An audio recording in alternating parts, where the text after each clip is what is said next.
Meski bukan fikih, sering membahas hukum fikih.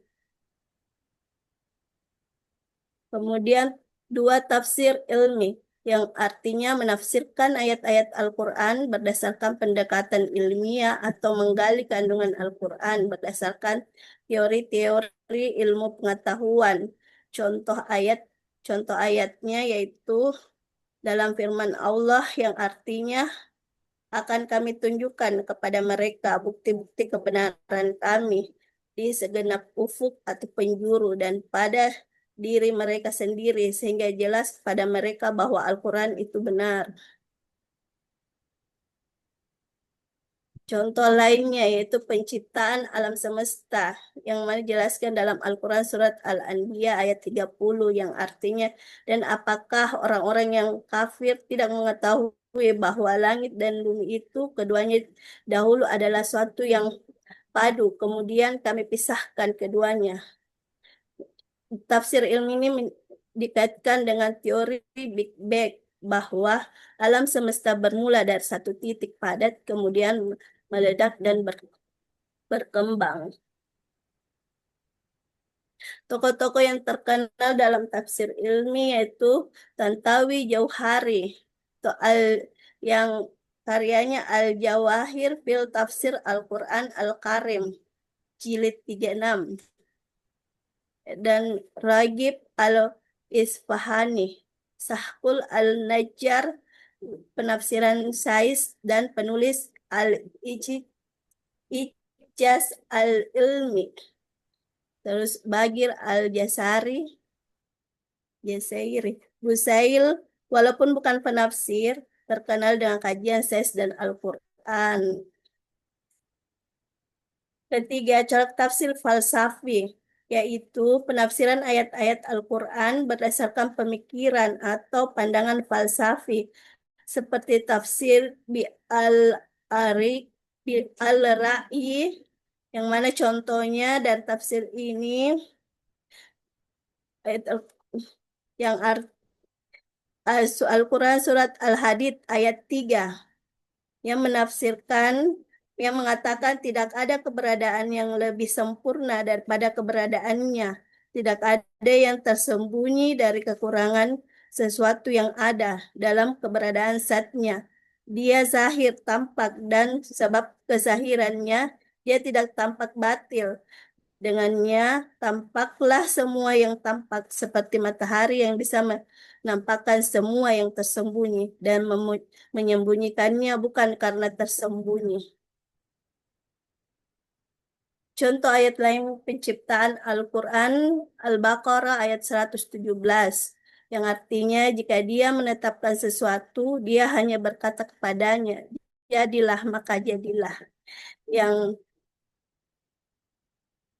tafsir falsafinya dipahami melalui teori emanasi, yaitu wujud pertama mencarkan akal pertama, lalu akal kedua hingga terbentuk dalam semesta. Terus ayat yang mengatakan kun fayakun ditafsirkan sebagai hukum sebab akibat sesuai hikmah Allah, bukan perintah verbal.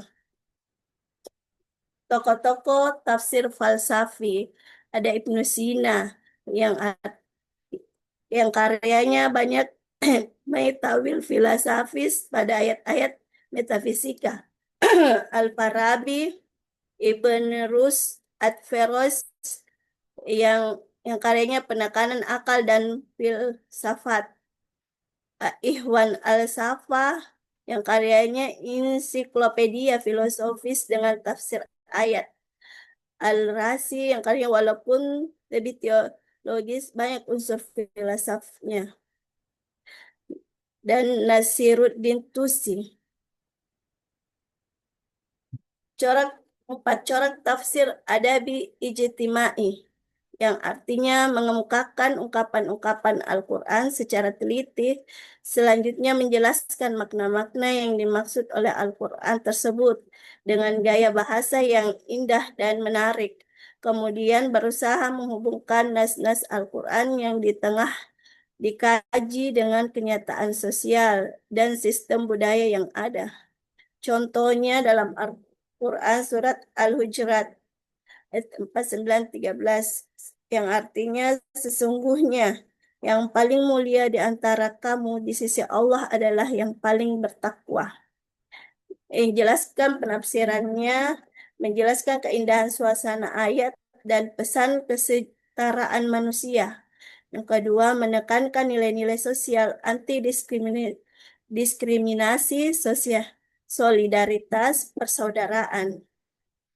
Tiga, mengaitkan dengan isu masyarakat modern, rasisme, konflik sosial, dan perpecahan. Tokoh-tokoh utama tafsir Adabi Ijmail yaitu Muhammad Abduh yang karyanya Pembaharu Islam Mesir. Rashid Rida itu murid Abduh, penulisnya Tafsir Al-Manar. Amin Al-Huli yang karyanya pelaporan pendekatan sastra dalam studi Al-Quran. Sayyid Qutb yang melalui silab Al-Quran. Muhammad Al-Ghazali sebagai penulis naf naf tafsir maudhu'i li suwar Al-Quran. Kemudian corak tafsir sufi, yaitu pendekatan penafsiran Al-Quran yang menekankan aspek batin, spiritual, dan hakikat di balik teks ayat.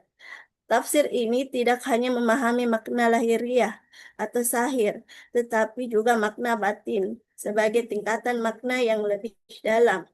Contohnya, pada Al-Quran surat An-Nur ayat 24 dan 35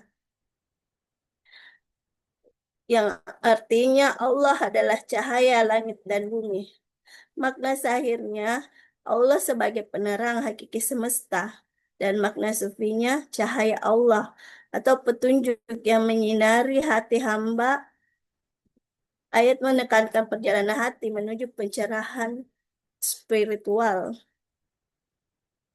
Tokoh-tokoh tafsir sufi ada Al-Ghusairi yang karyanya Lataif Al-Isyarat, Abu Abu Abdul Al-Rahman Al-Sulami yang karyanya Haqaiq Al-Tafsir, Ibn Arabi atau tokoh tafsir Sufi Nasari, Ismail Hakiki, karyanya Ruh Al-Bayan, Rumi.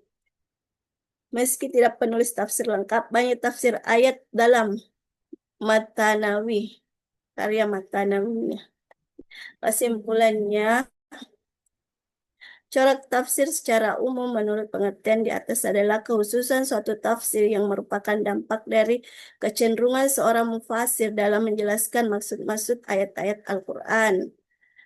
Terus yang kedua, jenis-jenis corak tafsir ialah fikih, ilmi, falsafi, adabi, ijtimiil, dan sufi. Sekian dan terima kasih. Mungkin itu saja materi yang sempat saya bawakan. Kurang dan lebihnya mohon dimaafkan. Assalamualaikum warahmatullahi wabarakatuh. Terima kasih pada Ners Rahmah sudah memaparkan materi yang dibawakan pada hari ini tentang corak tafsir ya. Untuk selanjutnya kami berikan kepada teman-teman untuk memberikan saran, pertanyaan atau pendapat tentang uh, makalah yang dibawakan oleh Ners Rahmah. Untuk selanjutnya silahkan bagi teman-teman yang mau bertanya. Saya persilakan untuk 3 pertanyaan pertama ya. Silahkan, mungkin ada teman-teman yang mau bertanya.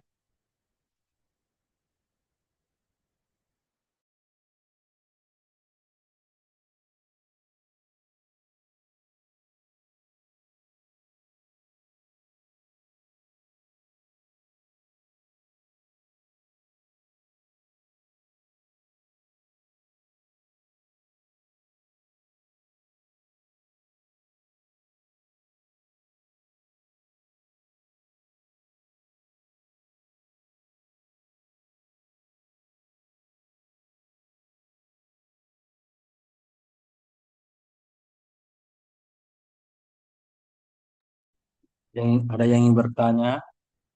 Kalau tidak ada bertanya, saya yang bertanya itu. Kalau saya bahaya kalau bertanya, kalau bilang. Jangan ambil dulu.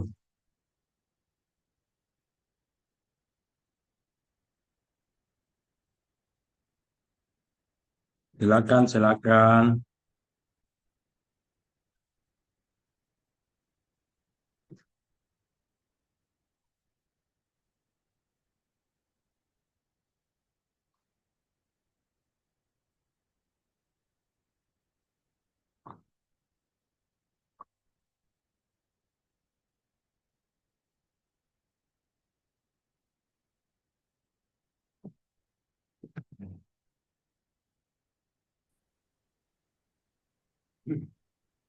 Tidak ada yang Halo. bertanya atau bagaimana? Atau moderator mau bertanya juga boleh, Ya, Ustaz Kahar. izin. Oh, Ibu Marni, silakan. Berikan dulu kesempatan yang lain, Ustaz. Ya, Oh ya, silakan Mas Marni. oke Silakan. oke. Iya, terima kasih atas kesempatan yang diberikan. Eh, jadi materi hari ini tentang corak tafsir di. Nah, ada begitu banyak tadi yang dipaparkan dari corak tafsir sampai ke mufasirnya. Yang jadi pertanyaanku kesekian banyak keragaman corak tafsir yang disampaikan itu yang kemudian apakah perbedaan corak tafsir itu justru kita nilai bahwa ini sebagai kekayaan intelektual atau justru potensi fragmentasi pemahaman umat karena ada begitu banyak corak tafsir tadi yang disampaikan yang kemudian dari kesekian corak tafsir ini apakah apa yang mendominasi yang terjadi di Indonesia, corak tafsir apa yang diberlakukan, apakah semuanya atau mungkin sesuatu yang lebih ditekankan pada corak tafsir tertentu. Apalagi kita kenal bahwa Indonesia itu kaya dengan budaya. Jadi apakah ada corak tafsir yang ditentukan untuk diberlakukan di Indonesia? Saya kira itu. Apakah paham dengan pertanyaanku?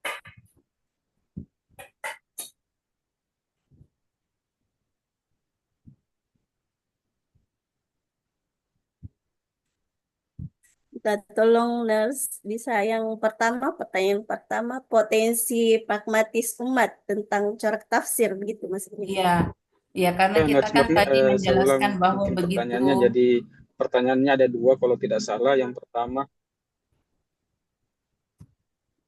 Tadi kan dijelaskan ada beraneka ragam mungkin corak pertanyaannya tafsir. adalah izin, Abe, apa suara saya kedengaran?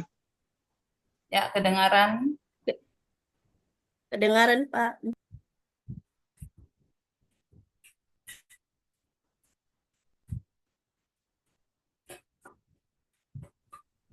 Halo, Ya, jadi apa begini saudara saya kedengaran?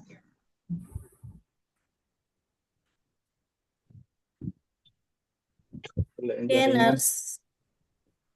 saya menjelaskan Iya, dulu kedengaran pertanyaanku ini, ya. Nurse Marni. Iya, Iya, tadi kan iya, iya. dijelaskan berbagai macam corak ragam tafsir kan kesekian keberagaman dari corak tafsir itu apakah perbedaan corak tafsir itu merupakan kekayaan intelektual atau justru potensi fragmentasi pemahaman umat dan dari sekian corak tafsir itu yang mana yang berlaku di Indonesia mengingat Indonesia itu kaya dengan budaya apakah ada yang ditentukan ataukah semua corak tafsir diaplikasikan khusus untuk di Indonesia itu pertanyaan keduanya Mas.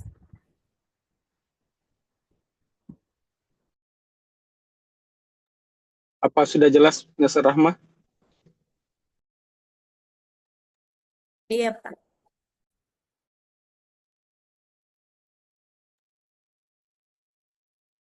Kita lanjut ke pertanyaan. Mungkin karena ini kan ada dua pertanyaan dari Nurse Marni, kita tambah lagi satu. Mungkin dari Nurse Yeni ada mau Ya, ditanyakan? Silakan. terima kasih. Assalamualaikum warahmatullahi wabarakatuh. Izin bertanya, Waalaikumsalam warahmatullahi wabarakatuh. pertanyaan saya bagaimana perbedaan fokus antara corak tafsir yaitu fikih, sufi, dan ijtimai mempengaruhi pemahaman terhadap Al-Quran, dan sejauh mana ketiga corak tersebut bisa terintegrasi tanpa menimbulkan kontradiksi makna.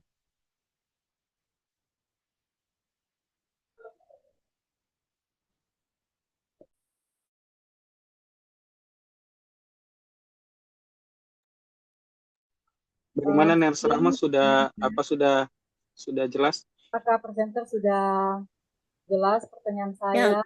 minta tolong yang kedua apa, Ibu? Sejauh mana ketiga Pertanyaan yang corak kedua. tersebut dapat saling melengkapi sehingga tidak menimbulkan kontradiksi makna. Oh, ya. Sejauh mana corak tafsir tersebut sehingga tidak menimbulkan kontradiksi. Sejauh mana ketiga corak tersebut dapat diintegrasikan tanpa menimbulkan kontradiksi makna. Integrasikan.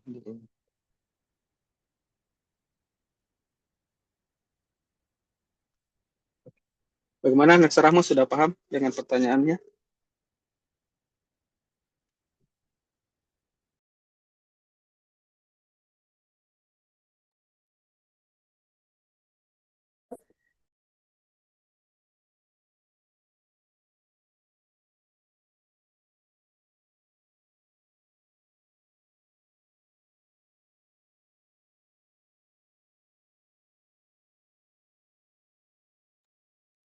Halo, Ners Rahma. Oke,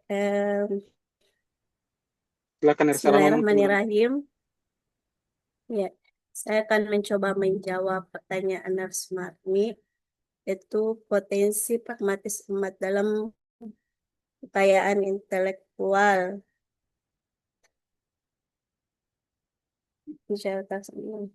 Jadi eh, potensi pragmatis umat dalam yang dimaksud itu melalui pendekatan penafsiran Al-Quran yang kontekstual, solutif, dan responsif terhadap isu-isu sosial budaya yang terkini, yang mana corak tafsir ini jenis corak tafsir ini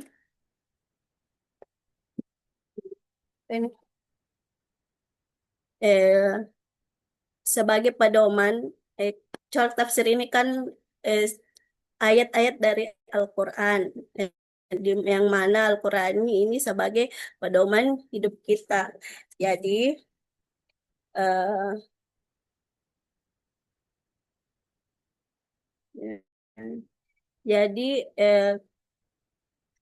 apa yang dimaksud dengan penafsiran kontekstual? Jadi ini sebagai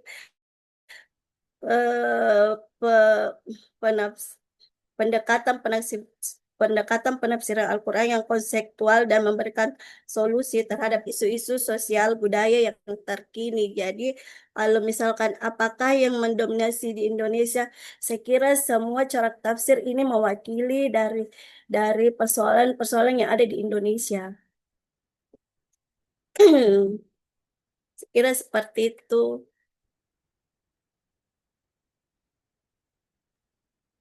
Ya, mungkin itu tadi jawaban dari Ners Rahma sebagai presenter. Bagaimana? Mungkin ada dari Ners Marni mau ditanggapi?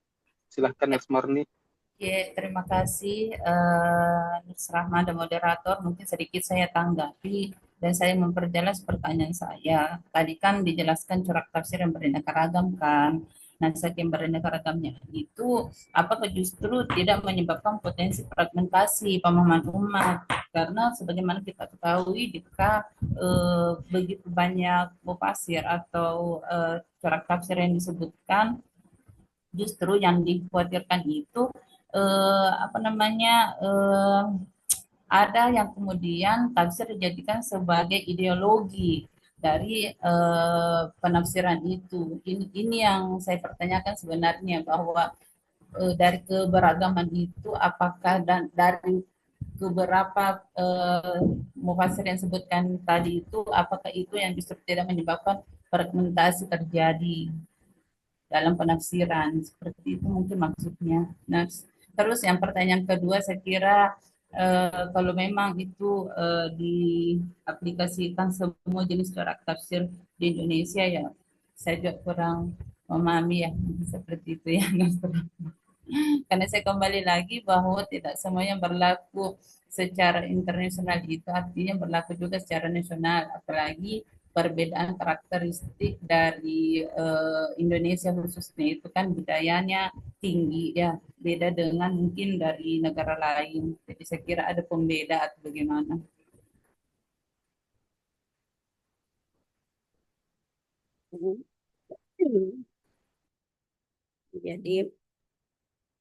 Jadi saya ulang mungkin pertanyaannya apa yang dimaksud dari Nurse Marni untuk presenter. Yang pertama adalah apakah tidak akan dari sekian corak tafsir yang dijelaskan tadi dari bermacam-macam itu, apakah tidak akan terjadi menimbulkan atau tidak terjadi atau menimbulkan fragmentasi di kalangan masyarakat. Yang kedua adalah dari sekian corak tafsir itu yang bagaimana atau yang mana yang diterapkan di Indonesia? Apakah semuanya atau bagaimana? Mungkin seperti itu yang mungkin permintaan dari saudari Nurse Sumarni. Oke. Kalau corak tafsir di Indonesia terbagi menjadi 5 corak utama berdasarkan latar belakang berdasarkan latar belakang sosial dan budaya yang berpengaruh pada biasanya pengaruh politik kekuasaan, kultur pesantren, pendidikan formal, organisasi kemasyarakatan Islam, serta independen. Corak ormas seperti Muhammadiyah yang menonjolkan responsif kontekstual yang biasanya menafsirkan ayat dengan mempertimbangkan isu masyarakat secara rasional dan pragmatis. Pendekatan ini mencerminkan potensi umat untuk menjadikan tafsir sebagai alat transformasi kebudayaan yang bermanfaat. Jadi itu salah satu contoh corak tafsir di Indonesia. Kalau misalkan yang pertama tadi pemahaman apa fragmentasi pemahaman umat, sekiranya biasa biasa ada pemahaman yang berbeda, tapi dalam corak tafsir ini memiliki peran-perannya tersendiri dalam dalam kehidupan dalam kehidupan ini. Mungkin seperti itu.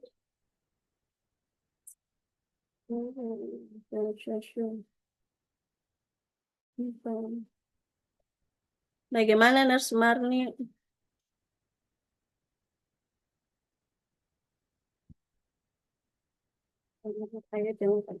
Mana moderator ini?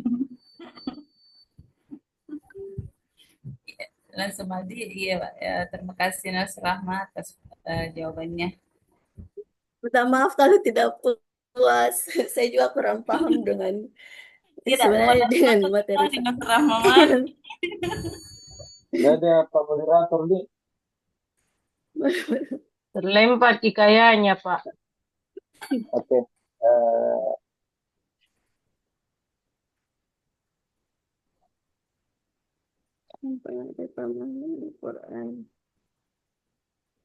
Jadi tadi intinya Nas Rahma jadi Indonesia itu artinya tidak menerapkan semua corak tafsir secara setara dengan yang tadi kita Iya, kan Indonesia beragam dengan organisasi Islam, jadi mereka mempunyai pemahaman, tapi mereka rata-rata mereka berpatokan tetap pada Al-Quran, yang mana penafsir, yang mana di tafsir corak tafsir ini berdasarkan dengan Al-Quran sebagai pedoman hidup manusia, seperti itu.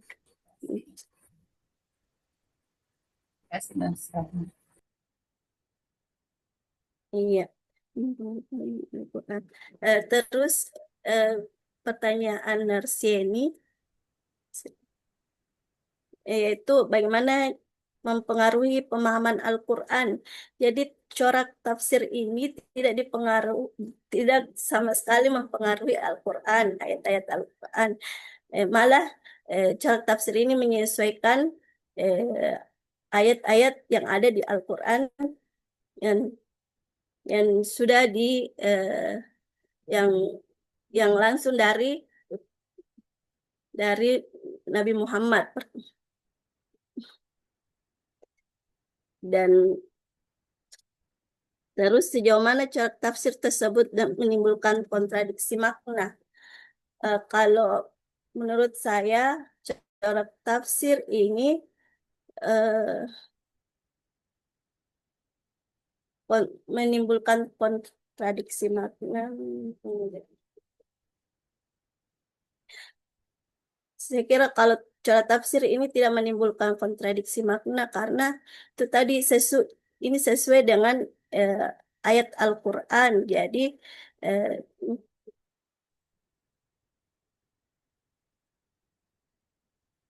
bukan pemahaman eh, dari ulama-ulama, tapi corak tafsir ini sesuai ayat-ayat yang di Al-Quran.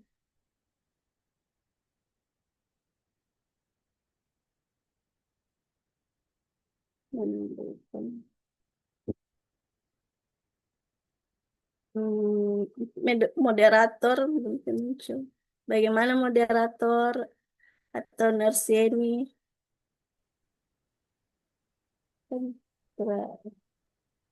Atau Saska Prawi bisa merangkap moderator atau Bu Marni. Ya, Ustaz. Ya. Ya, saya ambil alih untuk tugas Pak Ketua karena ini juga Oke. pertanyaannya. Oke, terkait yang pertanyaan Bu Yeni sudah dibahas oleh Nurse Rahma. Saya kembalikan ke Nurse Yeni bagaimana tanggapan dari yang disampaikan oleh Nurse Rahma.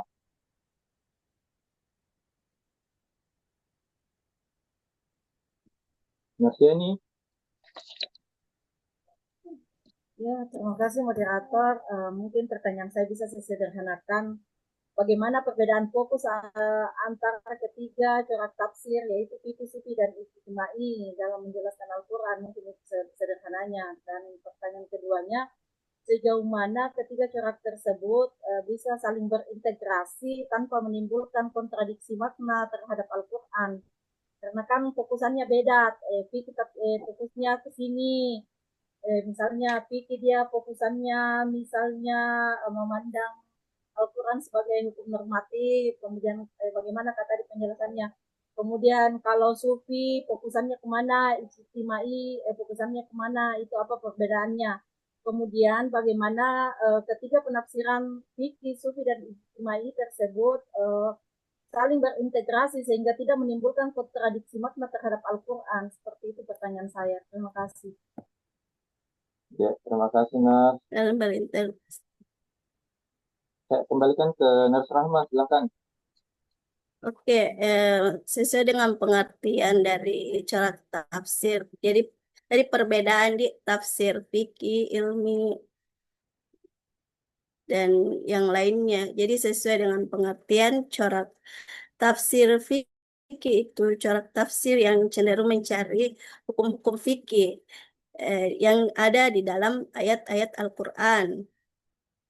Dan yang kedua, kalau tafsir ilmi itu menafsirkan ayat-ayat Al-Quran berdasarkan pendekatan ilmiah atau menggali kandungan Al-Quran yang berdasarkan teori-teori ilmu pengetahuan. Dan corak tafsir falsafi itu menafsirkan ayat-ayat Al-Quran berdasarkan pemikiran atau pandangan falsafi seperti tafsir bil al-Ra'i. Kemudian tafsir sufi, yang mana itu adalah pendekatan penafsiran Al-Quran yang menekankan aspek batin, spiritual, dan hakikat di balik teks ayat. Terus tafsir adabi. Perbedaannya itu kalau tafsir adabi ijtimai adalah mengemukakan ungkapan-ungkapan Al-Quran secara teliti. Selanjutnya menjelaskan makna-makna yang dimaksud oleh Al-Quran tersebut. Jadi dalam corak tafsir ini memiliki perannya masing-masing dan fungsinya masing-masing dalam menafsirkan Al-Quran. Terus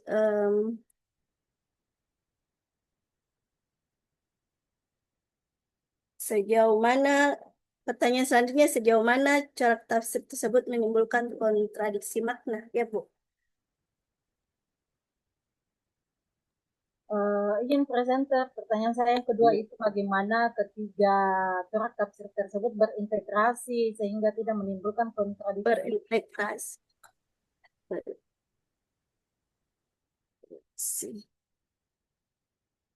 Saya konfirmasi ulang kembali pertanyaannya Aris Rahma, bagaimana Iya. ketiga tafsir ini saling berintegrasi dan tidak menimbulkan kontradiksi.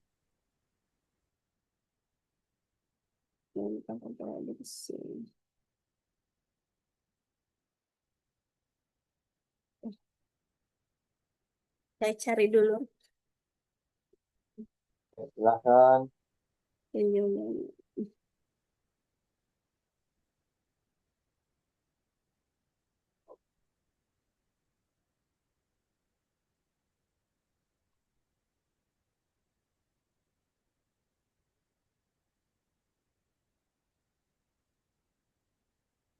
Mungkin sambil menunggu jawaban dari Aris Rahma, teman-teman juga bisa memikirkan pertanyaan selanjutnya yang ingin diajukan.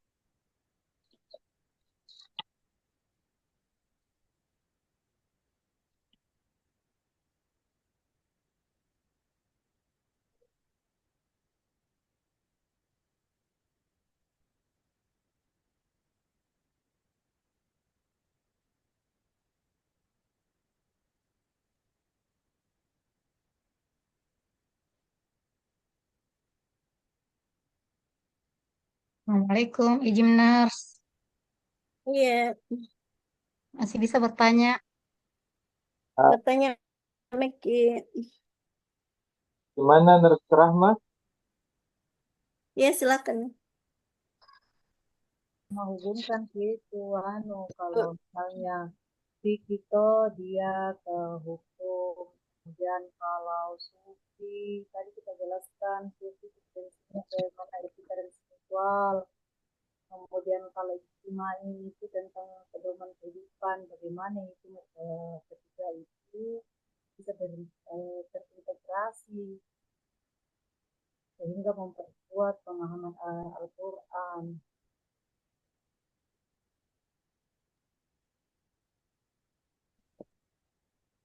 Kurang jelas. Baik, saya akan mencoba menjawab pertanyaan nurse ini.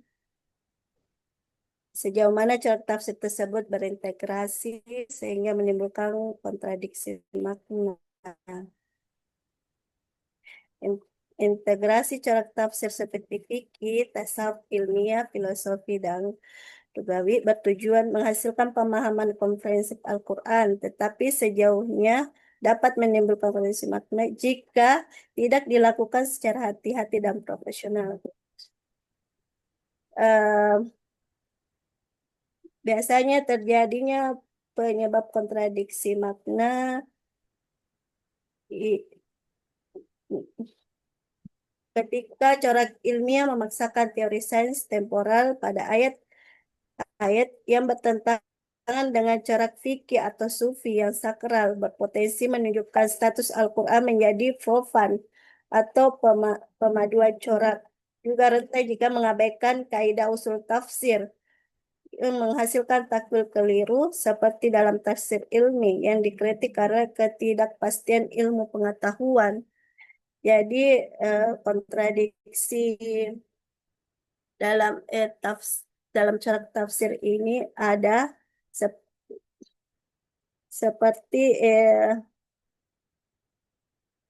yang mana tafsir ilmi yang biasanya dikritik karena ketidakpastian ilmu pengetahuan, tapi secara eh, penjelasan materi ya eh, di PSDN ilmu pengetahuan biasanya dalam Al-Quran itu ayatnya tentang ilmu pengetahuan yang gimana dia?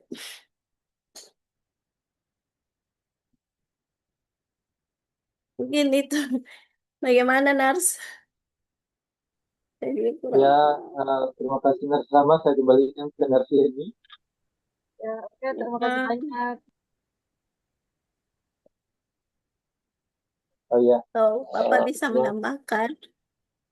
terima kasih Nars ini. Terkait untuk sesi pertama ini, eh, sebentar ada penguatan dari Bapak dosen. Kita buka sesi kedua. Kami persilahkan ke teman yang ingin mengajukan pertanyaan. Narsinar tadi, silahkan Narsinar. Ya, izin moderator. Hmm. Eh, Tabe, tadi kan ada 5 corak tafsir yang dibahas oleh presenter. Menurut presenter, apakah perbedaan corak tafsir lebih banyak dari kelima corak tafsir tersebut lebih banyak memberi kontribusi positif atau justru problematis bagi studi Al-Quran?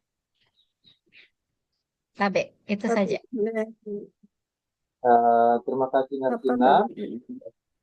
Saya konfirmasi kembali. Uh, Ya, tolong Nars Rahma. Pertanyaannya Narsinar itu tadi kan ada beberapa tafsir. Kemudian dari tafsir itu, apakah perbedaan corak dari tafsir itu lebih banyak memberikan kontribusi positif ataukah malahan memberikan dampak yang gejolak untuk masyarakat?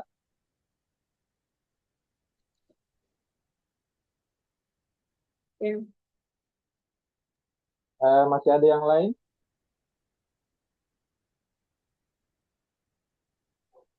Kebetulan Pak Moderator sudah kembali, silakan ambil alih Pak Ketua. Terima kasih Unes Kafrawi. Mungkin bisa dilanjut dulu Nes karena sementara cari jaringan ini.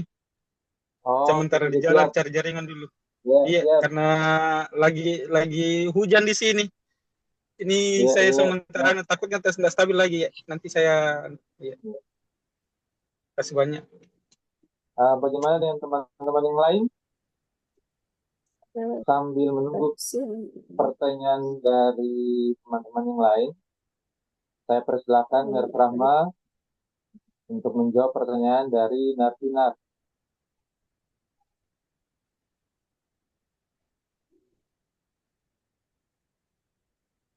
Baik, terima kasih Pak. Hmm.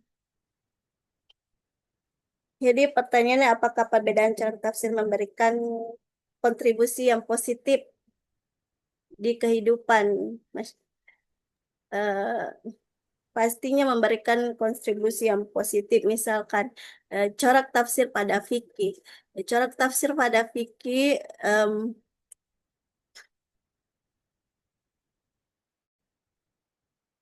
contoh dari corak tafsir pada fikih yaitu hukum wudhu yang menafsirkan wajibnya wudhu, tata cara wudhu, eh,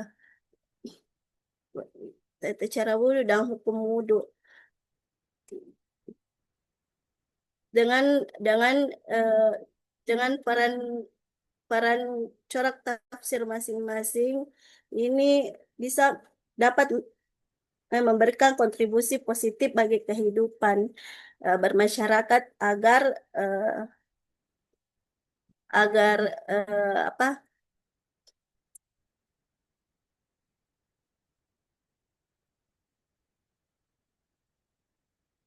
agar kehidupan kita eh, lebih baik dan berketuhanan begitu.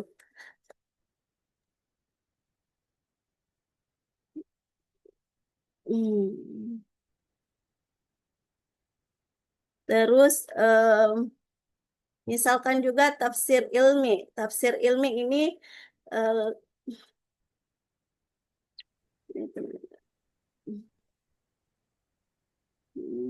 tunggu dulu di hang laptopku.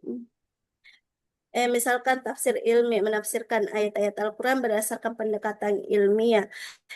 Jadi atau menggali kandungan Al-Quran berdasarkan teori-teori pengetahuan. Dari contoh-contoh tafsir ilmi, dari contoh-contoh tafsir eh, tafsir corak tafsir ini dalam ayat itu sangat berkontribusi positif menurut saya bagi kehidupan bermasyarakat kita karena sebagai pedoman atau tuntunan untuk ber, bertawakal pada Allah atau Tuhan Maha Esa.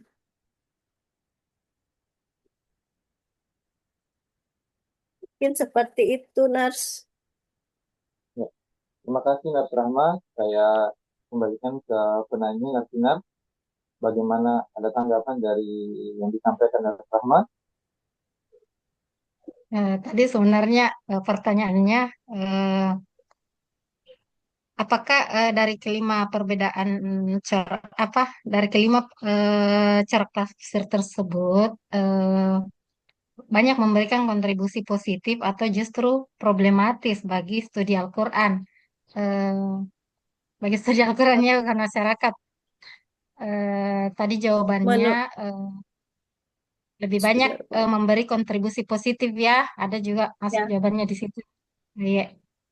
Eh, Terima kasih banyak, Nars Rahmah. Kembali ke moderator. Ya, terima kasih Nars Dinar. Apakah masih ada teman-teman yang ingin ditanyakan? nah, Eh,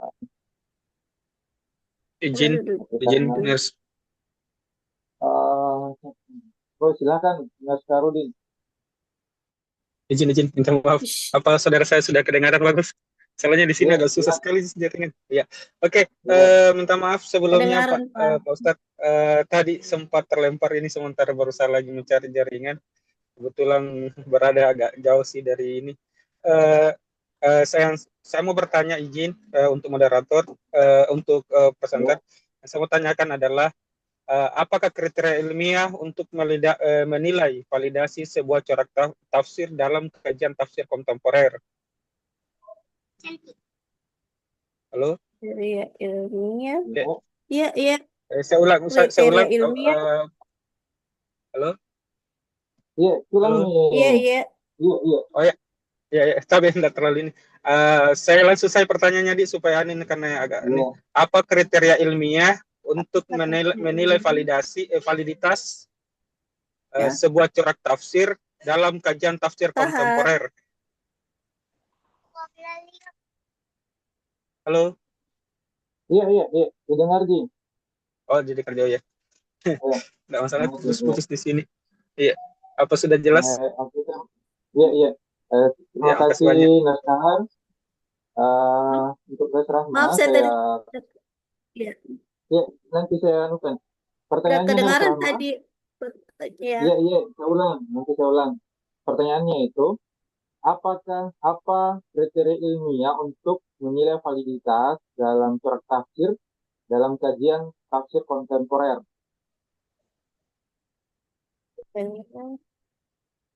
Apa kriteria ilmiah untuk menilai validitas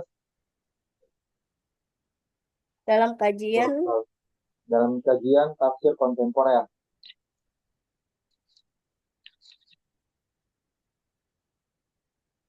tempo.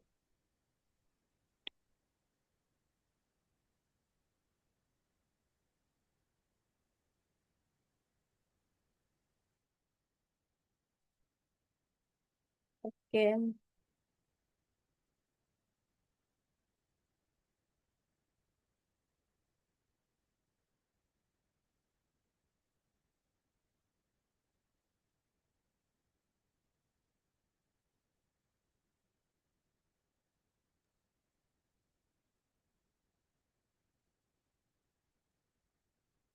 Jelas ya, Nurse Rahma?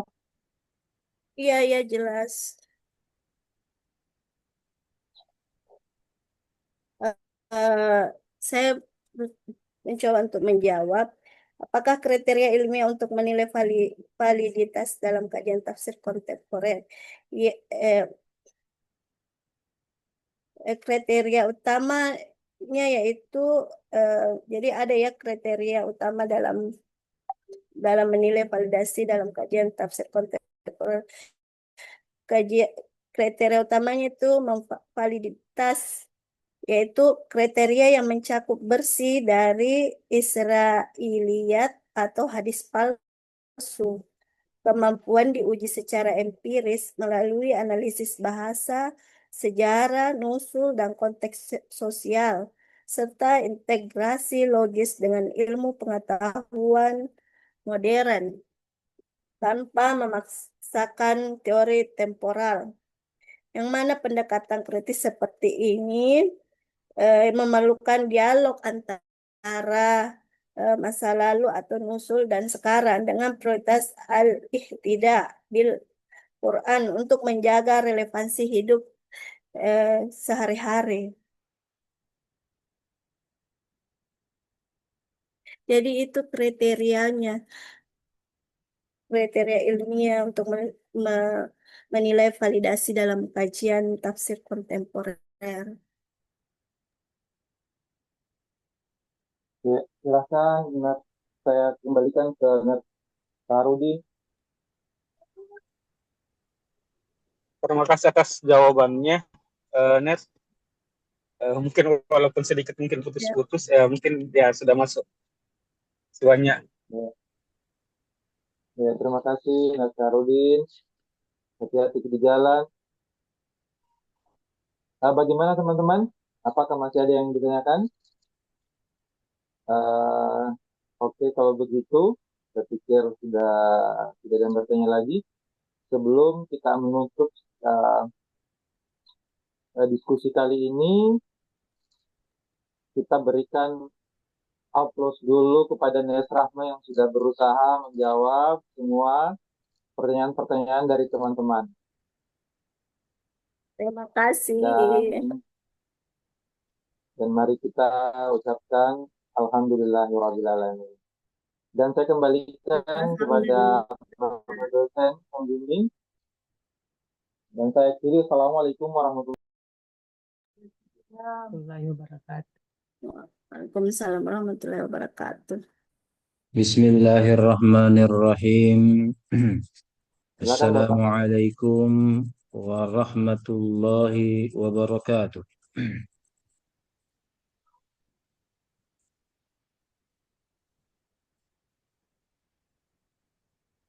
Assalamualaikum warahmatullahi wabarakatuh. Nggak kedengaran suaranya, Bapak. Oh, udah kedengaran? Tunggu.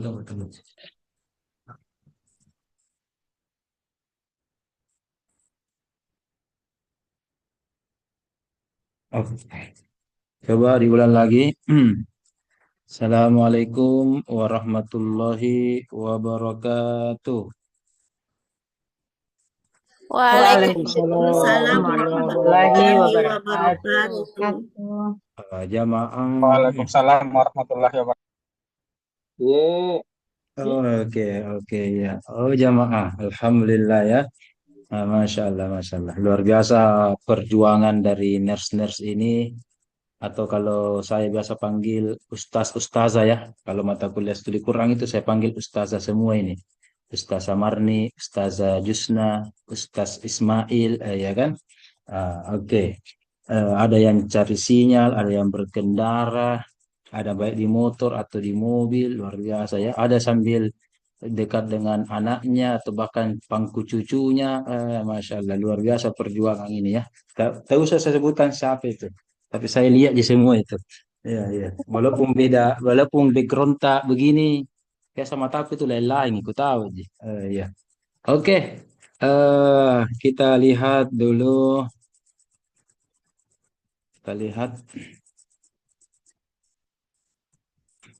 Kita share dulu. Share screen. Oke. Ini ya. Sudah tampil ya, corak tafsir. Sebelum kita bicara tentang corak, Ibu Ustaz-Ustaz. Oke, kita ulang. Hmm. Eh, ketika tafsir, coba saya kasih off kamera. Oke. Ketika tafsir itu banyak dibahas nuansa fikih, maka tafsirnya ini corak fikih. Begitu saja. Kalau ketika tafsir ini banyak dihubungkan dengan tasawuf, ya corak tasawuf, corak sufi. Begitu ya. Jadi ini corak tafsir adalah ilmu-ilmu yang menonjol, materi-materi yang menonjol ketika ditafsirkan Al-Quran. Jadi ini digiring kemana ini ayat? Ya, bisa digiring ke fikih, bisa digiring ke tasawuf, tadi ilmu kalam dan seterusnya. Ya, jadi ini tergantung kita menggiringnya lari kemana. Nah, untuk lebih lanjut, saya mau tanya dulu semua, apakah lima keilmuan ini dipaham? Saya berikan contoh, Ibu Rahma, ilmu kalam. Apa itu ilmu kalam? Tahu jadi ilmu kalam itu, Ibu Rahma? Apa itu ilmu kalam? Hmm, Ibu Rahma, apa itu ilmu kalam? Kalam. Apa itu ilmu kalam? Kalam itu apa deh?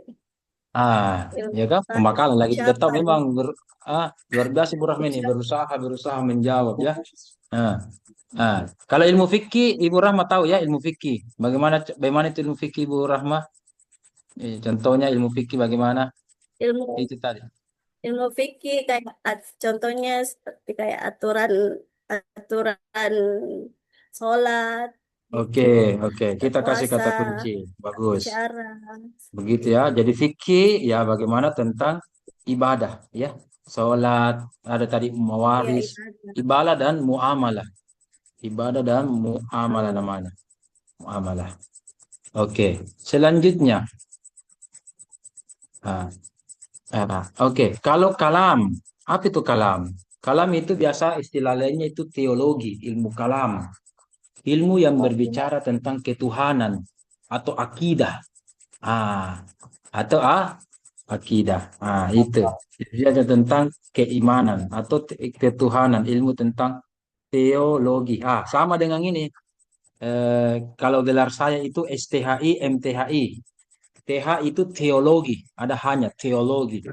Jadi ilmu ketuhanan. Jadi saya itu STHI, kalau pendeta itu STH, sarjana teologi. Kalau saya sarjana teologi Islam. Karena berbicara tentang tafsir hadis dulu itu dikaitkan dengan erat kaitannya dengan teologi. Saya pendeta Islamnya ini STHI. Pastor MTHI, Magister Teologi. Saya MTHI, ada I-nya. Jadi Magister Teologi Islam. Jadi saya pastor Islam ini. Artinya saya biasa gemar diskusi dengan pendeta atau pastor, nyambung itu. Saya tahu apa yang terhubung di Injilnya, saya tahu apa yang ada di Tauratnya dan seterusnya. Itu namanya teologi. Ya. Oke, kita itu kalam tentang teologi, akidah-akidah. Bagaimana contohnya ilmu kalam, bapak-bapak, ibu-ibu? Misalkan saya tanya ibu-ibu, misalkan saya tanya Ibu Sinar. Ibu Sinar, orang itu masuk surga, itu karena amalnya atau karena takdir Allah? Ada orang ditentukan surga, ditentukan nerakanya. Ya kan? Itu gara-gara amalnya ataukah memang sudah ditakdirkan oleh Allah? Ibu Sinar, bagaimana? Apa jawabannya Izin Ibu Pak Sinar? Ustadz, kalau Apa menurut jawabannya? saya dari amalnya Pak Ustadz. Oh, dari amalnya. Tadi berarti hebatnya itu amal, bukan karena Allah. Jadi kalau Allah yang tentukan bagaimana? Jadi Eh, ya, ini contoh-contohnya sebelum kita jawab. Ini contoh-contohnya ibu-ibu tentang materi-materi ilmu kalam, tentang akidah, tentang ketuhanan, tentang takdir, ya, tentang takdir, surga, neraka. Ini ya, dan seterusnya. Makanya nanti Anda mendengar ini kalau ilmu kalam, golongan-golongan yang berbicara tentang ilmu kalam itu ada namanya Syiah, Mu'tazilah, Asy'ariyah, itu ya, dan seterusnya. Kalau fikih, nanti Anda akan mendengar namanya mazhab Syafi'i, mazhab Hambali, itu ya.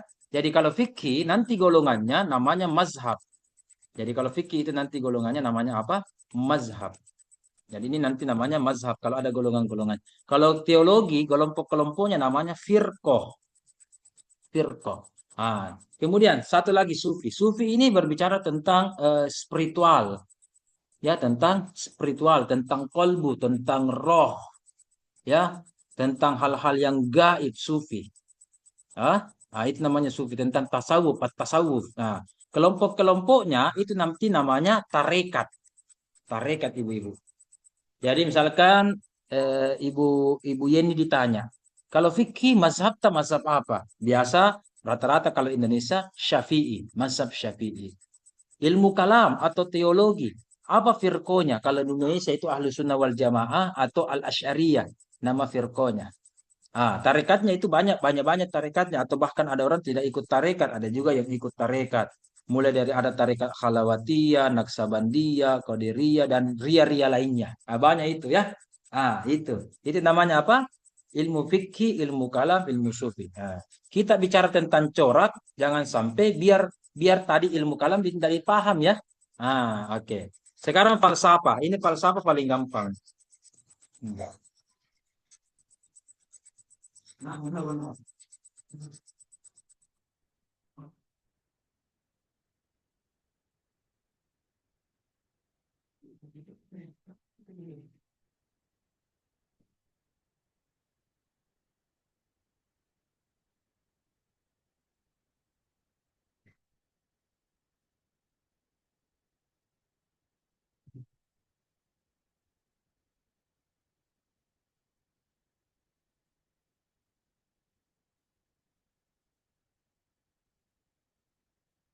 Oke, hilang nih. Kita lanjut. Sampai mana tadi? Oke, falsafah. Falsafah itu dari kata filsafat, berarti banyak nuansa-nuansa pemikiran-pemikirannya ya. Kalau sufi itu banyak berbicara tentang hati, kolbu, roh. Kalau falsafat itu ya ruang-ruang akal ya. Oke. Itu namanya falsafah, akal ya, filsafat. Saya rasa biasa didengar kalau ilmu berfilsafat ya. Oke. Selanjutnya kalau adabi ijtimai itu terdiri atas dua kata. Adabi itu artinya bahasa, ijtimai adalah sosiologi. Sosiologi. Ini sudah ada ditulis kultur sosiologi yang ada di makalahnya Ibu Rahmah, sosiologi. Nah, perpaduan antara corak bahasa dan sosiologi. Inilah dari pertanyaan dari Ibu Marni tadi, bagaimana di Indonesia banyak budaya-budaya. Nah, untuk melihat banyak budaya-budaya, di Indonesia yang paling cocok adalah adabi ijtimai. Maka tafsir terbaru di Indonesia, yaitu masih tahun 2001, sampai saat ini belum ada ya penerusnya. Yaitu namanya tafsir Al-Misbah karya M. Quraish Shihab. Itu coraknya adabi ijtimai. Yaitu menghubungkan dengan realita sosial yang terjadi di masyarakat. Jadi makanya ada istilah dari Quraish Shihab, Al-Quran ini namanya membumikan Al-Quran.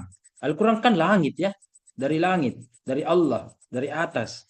Bagaimana supaya kita bisa membumikan atau bisa meresap di kultur sosial masyarakat. Jadi kalau kita bicara tentang apa tadi, filsafat, terlalu tinggi. Berbicara tentang tasawuf, terlalu dalam. Tidak dilihat kan? Ilmu kalam, kita banyak retorika surga neraka takdir. Apa itu? Maka kalau ada di ijtimai, kita lihat pendekatan sosiologinya, antropologinya. Contoh-contoh di masyarakat itu bagaimana ini penafsiran ini. Ya, bagaimana tafsir-tafsirnya. Terutama banyaknya tradisi di masyarakat tadi ada yang bertanya, maka pendekatan yang paling cocok adalah adabi ijtimai. Karena dia melihat makna kekinian sesuai dengan kultur budaya setempat. Itu namanya adabi apa tadi? Adabi ijtimai. Adabi ijtimai. Di Indonesia ini semua dipakai. Kitab tafsir yang ada dipelajari di pesantren, di kampus, semua ini bahkan lebih lagi dipelajari, bahkan lebih banyak lagi corak dipelajari. Ada tafsir coraknya corak kesehatan, ada coraknya corak hukum murni, ada coraknya corak balago dan sebagainya, itu dipelajari. Cuma dua kitab tafsir terakhir, dalam hal ini tafsir Buya Hamka dengan tafsir Quraisy Shihab yang berbahasa Indonesia, dua-duanya ini itu semua coraknya adabi ijtimai, yaitu menghubungkan realita-realita Al-Quran dengan kehidupan di masyarakat. Jadi ayat-ayat dalam Al-Quran dihubungkan dengan real yang terjadi di masyarakat, ya, di masyarakat. Oke. Sekarang kalau 5 ilmu ini sudah dipahami, definisinya dulu, ilmu fikih ditahu nih, ilmu kalam ditahu nih, sampai adabi ijtimai, ilmu sosiologi agama ditahu, kita akan jelaskan lebih lanjut tentang corak. Atau ada yang bertanya dulu tentang 5 ilmu ini sebelum Izin kita Ustadz, tidak ter-share screen ke? Oh, terscreen lagi. Ah ya, tak keluar ke lagi. Nah, nah. Ya, oke. Jadi sudah tahu dulu 5 ilmu dulu ini. Sebelum kita bicara tentang corak, kita dulu pelajari 5 ilmu ini. Ilmu fikih itu apa? Saya berikan contoh. Ya, coba. Ibu Marni, kalau ilmu kalam itu apa yang Anda pahami tentang ilmu kalam, Ibu Marni? Tentang keesaan Allah. Ya, tentang ketuhanan, bagus. Tentang surga, tentang neraka, tentang takdir, ya kan? Kalau tentang fikih kan tentang sholat, ya, tentang sholat, apa rukunnya sholat, apa ya, ada sholat wajib, ada sholat sunnah, ya kan? Ada orang kunut atau tidak kunut, bismillah atau tidak bismillah, tarawih 8 rakaat atau 20 rakaat, itu kan fikih, ya. Jadi fikih itu realita yang nampak dilihat oleh mata. Iya kan? Ada orang takbirnya begini, itu kan fikih namanya. Kalau kalam tentang akidah, keyakinan, keimanan, ya. Oke, sufi lebih dalam lagi tentang hati, tentang roh. Oke, 5 ilmu ini biasa mewarnai ilmu tafsir. Nah, sekarang kita belajar. Corak tafsir, corak atau warnanya. Ya, corak atau warnanya tafsir itu bagaimana? Coba kita pelajari. Tadi ada pertanyaan dari Pak Rudi yang mengatakan bagaimana cara mengukur itu corak. Untuk melihat corak tafsir, ini kitab tafsir dikatakan corak adabi ijtimai. Ya, tafsir B dikatakan corak sufi, tafsir C dikatakan corak fikih. Caranya dilihat ada dua. Dua cara melacak dan menelusuri corak.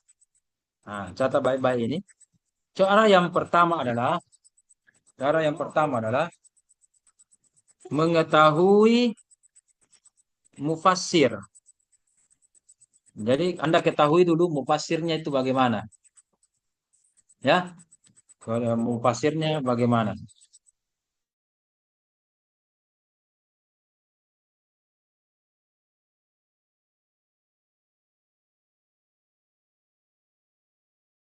Suara saya, sorry. Oke.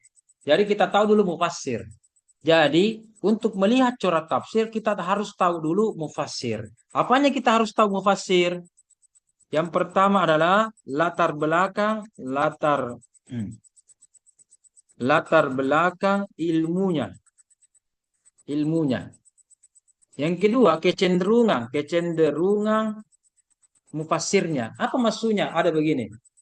Ada itu saya punya buku ditulis oleh Profesor Dr. Haji Baharudin Lopa. Ini orang Sulbar ini, Baharudin Lopa, ya, orang Mandar, Baharudin Lopa. Beliau pernah menjadi menteri, ya, Menteri HAM Indonesia, ya, pengadilan lah dan seterusnya.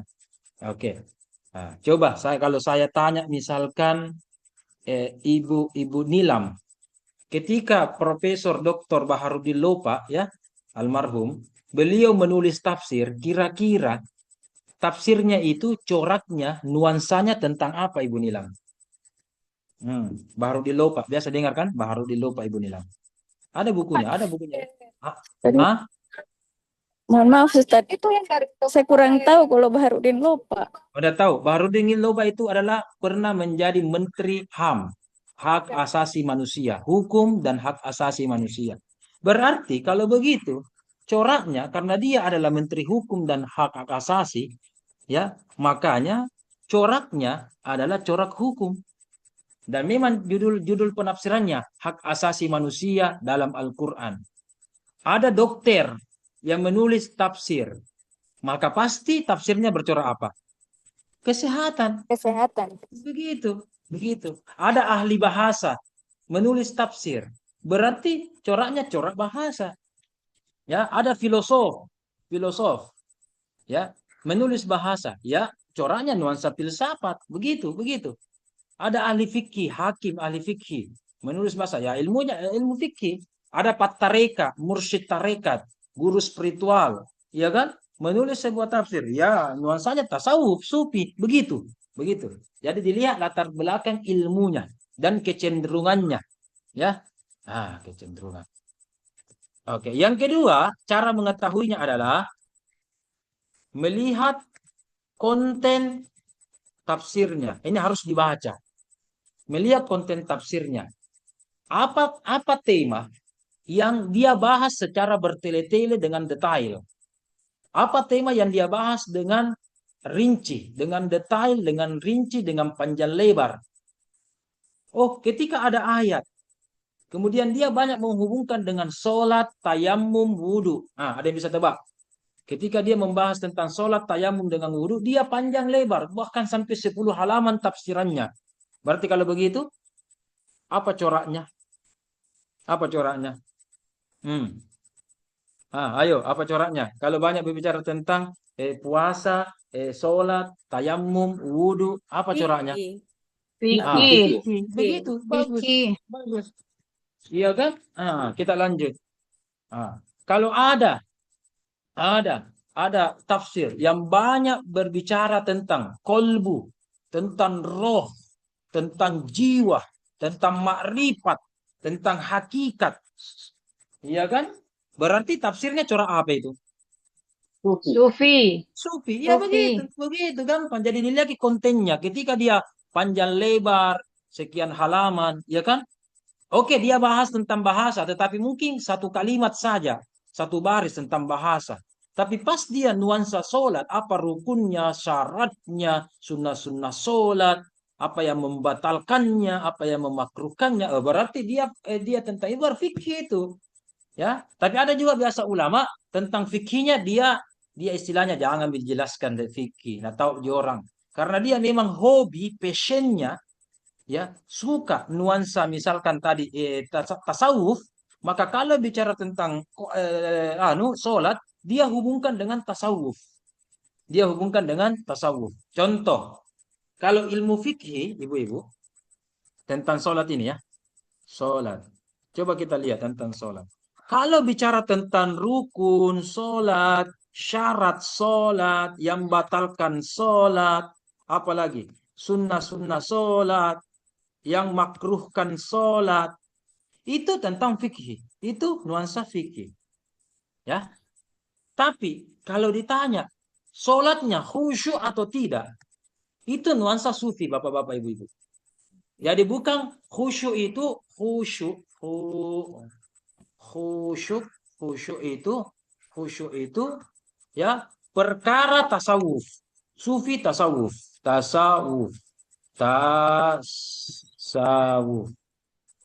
Jadi tidak akan ibu-ibu bapak-bapak temukan perkara khusyuk dalam ilmu fikih. Ya kan? Berbicara lagi tentang apa? Ikhlas kalau sholat. Ikhlas. Atau riya dalam sholat. Itu ruang lingkup tasawuf bapak-bapak ibu-ibu. Tasawuf. Maka saya tidak setuju kalau ada orang tidak suka tasawuf. Atau membid'ahkan tasawuf. Kenapa? Mohon maaf, kita tidak bisa sholat khusyuk. Atau kita tidak bisa pelajari sholat khusyuk kalau tidak tahu tasawuf. Oh, takbirnya begini. Bukan begitu. Khusyuk. Khusyuk itu bukan perkara takbir, tangan. Khusyuk itu harus tunduk begini. Belum tentu tunduk khusyuk. Banyak orang khusyuk tak tidur, sholat. Ya kan? Tunduk begini, melamun, menghayal. Ya kan? Khusyuk itu perkara hati. Nah, tadi nuansa hati, ilmunya apa? Ilmu tasawuf. Ikhlas. Di mana itu ikhlas? Tabe, ambil mini 100.000, ikhlas ja. Itu ikhlas bukan perkara mulut loh. Ya, Ibu Sinar, ikhlas itu perkara apa Ibu Sinar? Ikhlas. Perkara mulut atau perkara apa Ibu Sinar? Perkara hati, Pak Ustadz. Perkara hati. Jadi kayak ada orang bilang ikhlas ja, ikhlas ja, ikhlas ja. Selama Anda masih mengucapkan belum tentu ikhlas. Ikhlas itu perkara hati. Kita sholat ikhlas atau tidak? Iya kan? Kalau perkara mulut gampang, tadi tuh ikhlas kak, khusyuk waktu ku sholat, tadi tuh sholat kak baru ku ikhlas, ikhlas, tidak, menyumbang anu tadi tuh ikhlasku, ambil mini ikhlas ya, tidak diucapkan itu, bisa diucapkan atau tidak itu bukan perkara ikhlas, ikhlas yang sebenarnya di hati. Jadi khusyuk di mana? Di hati, ya kan? Oke, ya kan? Jadi biar kita tunduk-tunduk begini, pura-pura menangis, tapi kalau tidak khusyuk, itu artis kan? Biasa ceramah apa, dia dengar atau anu, kan kampanye menangis, artis jago menangis. Apakah khusyuk itu? Belum tentu khusyuk itu kalau tangisannya dari hati. Kalau tangisannya dari acting bukan khusyuk. Nah, ilmu ini ada namanya tasawufnya. Ya, kalau rukun tadi rukun apa? Rukun sholat. Ya kan, diawali dengan niat, berdiri, itu fikih itu, takbirnya bagaimana, al-fatihahnya baik atau tidak, rukunya, sujudnya, itu rukun dan syaratnya, ya kan, membatalkan kalau mohon maaf buang gas, kentut, ya kan, dan seterusnya itu batal, ini ilmu fikih. Tapi khusyuk bukan ilmu fikih, ilmu tasawuf. Maka ulama-ulama ketika dia banyak bicara tentang misalkan sholat, tapi dia hubungkan dengan rukun, syarat, makruh, membatalkan sunnah-sunnah, jenis-jenisnya sholat, atau apa gerakan-gerakan sholat, maka itu namanya coraknya fikih. Tapi ketika ada ulama bicara tentang sholat, aqimis sholat, tapi dia ceritakan bagaimana orang sholat itu supaya khusyuk, ikhlas, tidak riya. Tidak riya. Atau mobil. Pak Ismail, itu aja itu mobil. Perasaan pernah Kak jelaskan ini mobil. Apa itu mobil? Bukan oto, Toyota, bukan. Mobil itu artinya, ini mobil ini perkara tasawuf ini, bukan perkara Avanza atau apa, bukan. Mau Mobil itu dibilang. artinya, mau dibilang, betul Ibu Nilang. Iya mau dibilang itu. Mau dibilang, mau dibilang. Bilang. Oh, mau jadi bilang, tak karena bilang orang, ria, dan seterusnya, ujub. Itu perkara tasawuf. Perkara tasawuf itu. Nah, saya berikan contoh lagi supaya lebih mudah. Sedekah. Nanti tidak lama lagi, 1 bulan lebih, 2 bulan, kita memasuki bulan Ramadan. Ada orang, kalau menyumbang, Haji, menyumbang nggak? 100. Ya, nah bilang, umumkan ini. Yang iya umumkan ji. Ada juga orang bilang ini menyumbang juga 100, tapi jangki umumkan. Ya, jangki umumkan. Bilang saja hamba Allah. Ada jawaban gitu kan? Hamba cukup saja bilang hamba Allah. Ya. Oke. Kalau kita bicara tentang sedekah, itu ilmu fikih. Tapi kalau kita bilang umumkan atau tidak, itu sebenarnya kalau mau ilmu tasawufnya, orang tasawuf tidak peduli itu, umumkan atau tidak, tetap dia menyumbang. Ya, Anda sebut nama saya atau tidak sebut nama saya, tetap dia menyumbang. Itu namanya tasawuf. Karena apa? Perkara hati. Ya, jadi bukan indikasi seseorang ria atau mobil mau dibilang atau ikhlas, itu ikhlas ki tidak mau disebut namanya. Belum tentu ikhlas. Justru siapa tahu dia sombong. Iya kan? Siapa tahu dia sombong. Jangan kumungkan nah. Cukup saja hamba Allah. Iya kan? Orang ikhlas, orang-orang yang tidak sombong, dia tidak peduli umumkan atau tidak, hatinya tetap ikhlas lillahi ta'ala. Tidak mempengaruhi. Biar tidak umumkan, tidak peduli. Kan ada di malaikat, ada di Allah jadi saksi. Ada kan orang masih melihat manusia. Umumkan ini. Nah bilang supaya motivasi, supaya nak tahu ke orang. Jangan umumkan malu-malu Kak. Hamba Allah mau saja. Nanti Nabi lain ke apa-apa, cie, iya kan? Jangan. Kalau ini masih perkara fikih. Tapi kalau Anda katakan, saya tidak peduli, umumkan atau tidak. Berarti itu perkara tasawuf. Dia sudah mantap di tasawufnya bahwa di hatinya tidak peduli, dia dengar atau tidak apa. Begini dulu ya. Kalau ilmu kalam tadi tentang takdir dan seterusnya. Sampai saat ini, sebelum kita lebih lanjut, bahkan lihat contoh-contohnya dalam Al-Quran atau di kitab tafsir, ada yang ingin bertanya, Tabe, sebelum kita lanjut. Semakin jauh kita lanjut, semakin dalam. Semakin jalan dan melebar. Adakah? Kalau tidak ada, saya lanjut. Kalau ada, saya dengarkan apa anu tak. Adakah? Bilang dulu ada atau tidak ada. Sudah nih, aku lanjut nih. Atau tidak Ada ada. Ustadz. Ada, silakan. Iya. Begitu. Iya. Ibu Nilam, tafadhal. Iya, terima kasih Ustadz. Pencerahan yang sangat dalam ini karena sepaham saya itu sufi, tasawuf, dan hampir sama dengan Muhammadiyah, Wadah Islamiyah, organisasi-organisasi ini. Jadi misalnya ada yang menafsirkan bahwa Wadah Islamiyah itu sufi. Terus ada juga kayak yang kemarin itu waktu mahasiswa saya masih dapat itu Hizbut Tahrir. Hizbut Ya. Tahrir, ya itu juga termasuk salah satu dari tafsir tadi yang disebut itu Ustadz. Ormas Ternyata itu semua, ormas. iya, ternyata itu kan organisasi masyarakat yang terjun di ada juga politik-politiknya. Nah, Ya, itu oke. yang ya. Terima kasih sekali Ustadz karena saya juga sekarang baru paham ternyata itu ilmu tafsir. Ternyata bagian-bagian salafi, tasawuf itu adalah ilmu tafsir. Ya. Jadi kalau bisa perkuliahannya ditambah Ustadz biar semakin jelas ke depannya. Oke.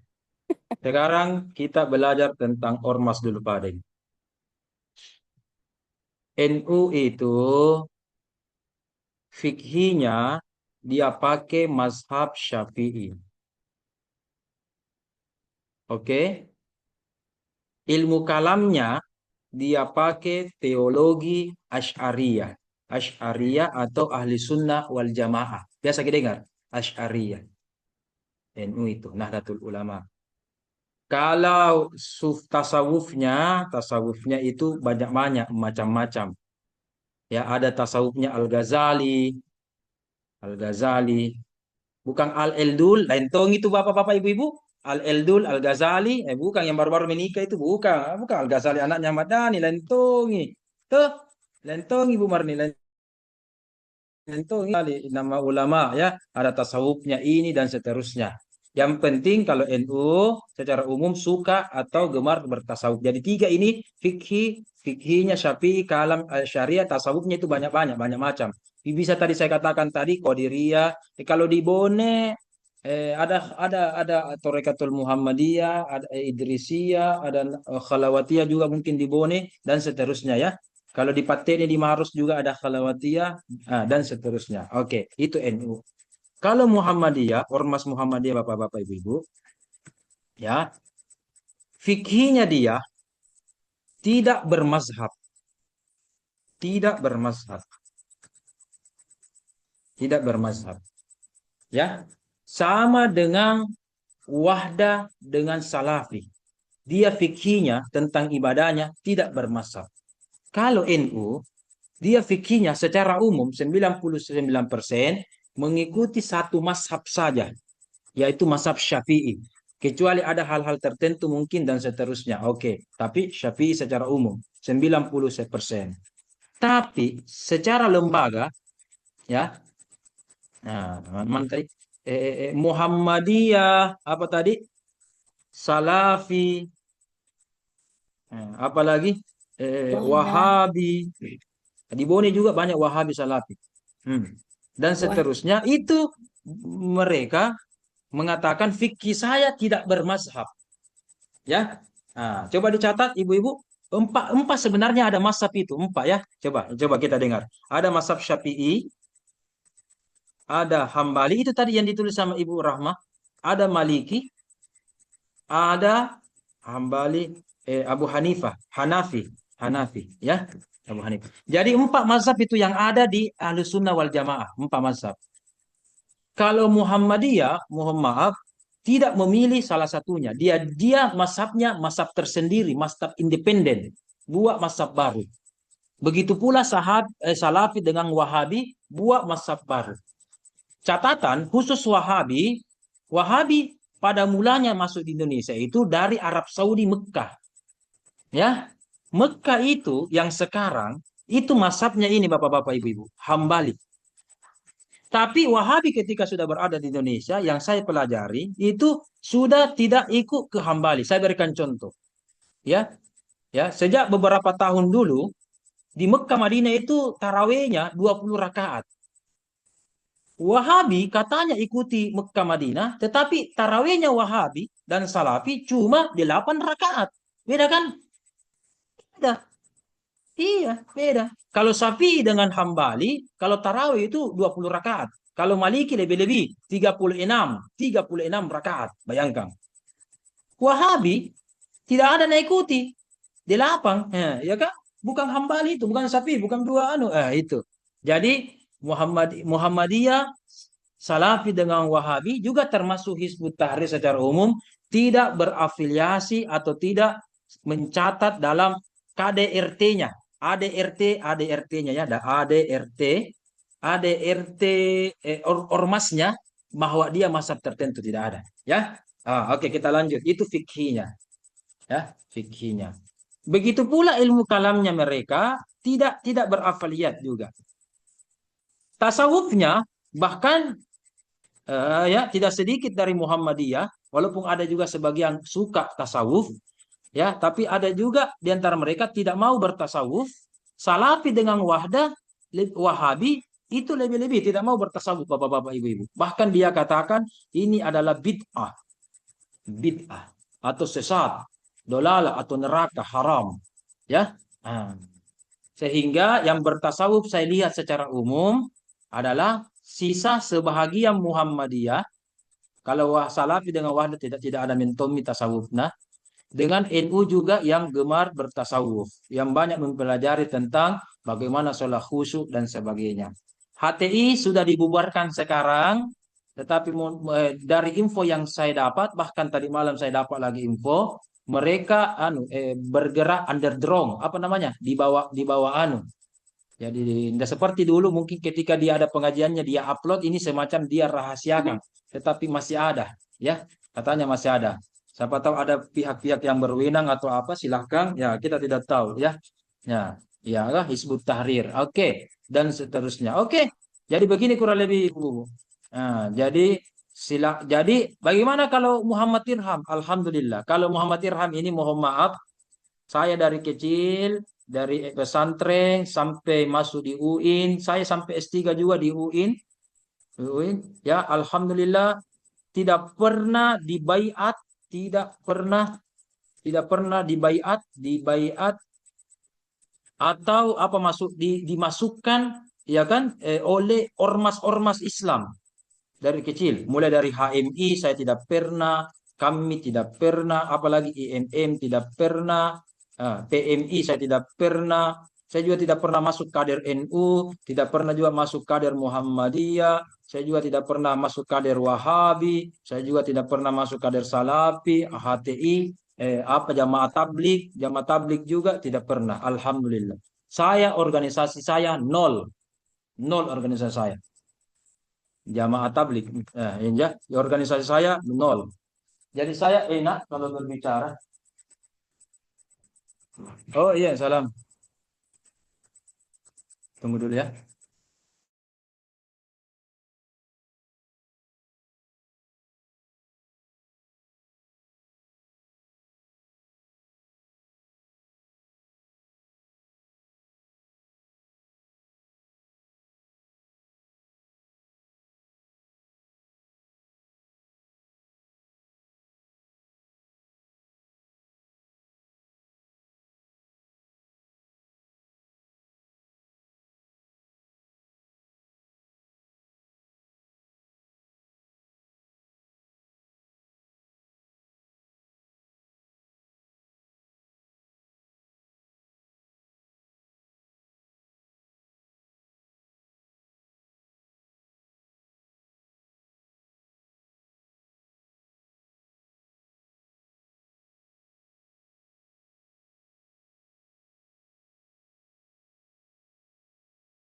Astagfirullah.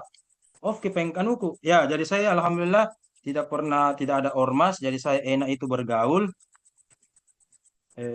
Mau bicara tentang Al-Quran, ya kan, kepada orang NU, kepada orang Muhammadiyah, saya tidak punya musuh. Tidak punya musuh. Kan kalau orang bilang, ih, NU itu deh, jangan mau dengar deh, saya Muhammadiyah kak. Muhammadiyah itu, jangan mau dengar deh, saya NU kak. Ada kan biasa begitu. Nah, nah, termasuk juga kalau orang sholat, saya paling tidak suka kalau ada orang sholat, ya, kasih warna itu hadis atau Al-Quran atau sholat atau gerakan atau ucapan sholat dikasih warna. Saya berikan contoh. Allahu Akbar kabira. Iftitahnya NU ini. Allahumma ba'id baini. Iftitahnya Muhammadiyah dengan wahda ini. Pertanyaannya, kenapa ini hadis dikasih warna? Saya alhamdulillah sudah hafal doa iftitah baru 7. Kalau tidak salah itu totalnya 9 atau 10 bapak-bapak ibu-ibu. Jadi memang itu banyak ragam variasi doa iftitah yang diucapkan oleh Nabi. Dan itu sahih semua. Nah, ada orang Allahu Akbar kabira, dia tandai kasih warna NU. Allahumma bait baini, ini warnanya Muhammadiyah dengan wahdah. Saya tidak peduli. Saya baca 7 atau bahkan ganti-gantian. Duhur lain ku baca, asar lain ku baca, atau sholat sunnah lain ku baca karena 7 ku hafal. Karena saya tahu ini 7 hadis bahkan lebih lagi, masih ada beberapa yang belum saya hafal. Ya, itu saya tahu ini semua hadis sahih. Karena saya tidak kan kalau NU harus ku baca ini doktif tanuna Allahu berkabira. Wahda salafi wahda. Ini kita pelajari. Allahumma bait baini. Iya kan? Ya kan? Kalau saya tidak, bahkan saya banyak ada doa iftitah subhana pertamanya, ada doa iftitah inna nas'aluka dan seterusnya. Ada sekitar 7 yang saya hafal, ya kan? Nah, oleh karena itu saya tidak terkontaminasi terhadap organisasi. Corak-corak ormas yang ada saya tidak organisasi ya. Nah, jadi mau bicara NU kita masuk, Muhammadiyah kita masuk. Jadi saya banyak banyak punya teman enak dan alhamdulillah tidak ada yang tersinggung, ya kan? Diundang-undang juga seminar, kan biasa ditanya ki apa ormas tak? Tidak ada ormasku saya. Paling-paling ikatan alumni saja atau ke lembaga dakwah ji. Biasa ada yang jadwal ke lembaga dakwah itu ji. Tidak ada tidak ada. Saya tidak masuk dan tidak pernah dibaiat di struktural, tidak ada. Ya kan? Ada itu biasa kan kaderisasi, disuruh berjanji. Saya paling malas begitu. Karena memang saya tidak ada begitu latar belakangnya ya. Oke, kita lanjut sebelum ada yang ingin bertanya sebelum kita lanjut lagi. Masih ada kurang lebih 20 menit. Kita lanjutkan temanya. Nah, masih ada? Izin Ustaz. Silakan. Iya. Menarik sekali tadi Pak Ustadz yang kita jelaskan. Namun saya pernah ketemu dengan seseorang yang kemudian bertanya, kamu mazhab apa? Ya. Ya, disebutlah dari yang keempat itu. Jadi saya bilang, yang jelas saya dari kecil lahir dan besar beragama Islam yang saya tidak tahu. Saya ini mazhab apa? Itu hari saya diketahui Ustadz. Artinya kamu Islam tidak jelas. Karena terkadang masih mencampurkan antara mazhab Syafi'i, Hambali, Hanafi, dan Maliki. Jadi intinya saya sih itu hari berpikir bahwa apa yang saya diajarkan oleh orang tua yang kemudian itu intinya kita tetap melakukan sholat, apapun misalnya dari Syafi'i misalnya seperti ini, Hambali misalnya seperti ini, ya walau alam. Menurut Ustaz bagaimana? Karena itu hari dikatakan bahwa jangan mencampur adukan antara satu mazhab dengan mazhab yang lain. Terima kasih. Oke. Saya mau tanya Ibu Marni. Itu yang bilang begitu anak muda atau orang tua? Kalau anak muda bukan datuk. Masa bilang Ibu Marni begitu? Kurang seperempat yang jelas lebih tua dari Oh saya. ya lebih tua aja toh ya, kalau lebih tua ya kita hormati saja ya. Ya Iya, dan oke, memang mungkin bukan orang itu Sulawesi, motivasi ya. Ustaz. Di Kalau sana anak memang muda yang itu bukan datuk. Tapi kalau lebih tua ada kita senyum-senyum. Oke, coba kita lihat, kita bedah sekarang Ibu Marni. Mau tahu mazhabnya?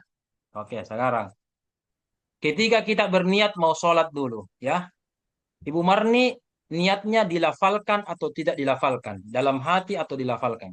tidak Apa yang dilafalkan, dilakukan Ustaz. Ibu Marni? Tidak Bilang usalli atau dilafalkan. tidak? Tidak dilafalkan, Ustaz.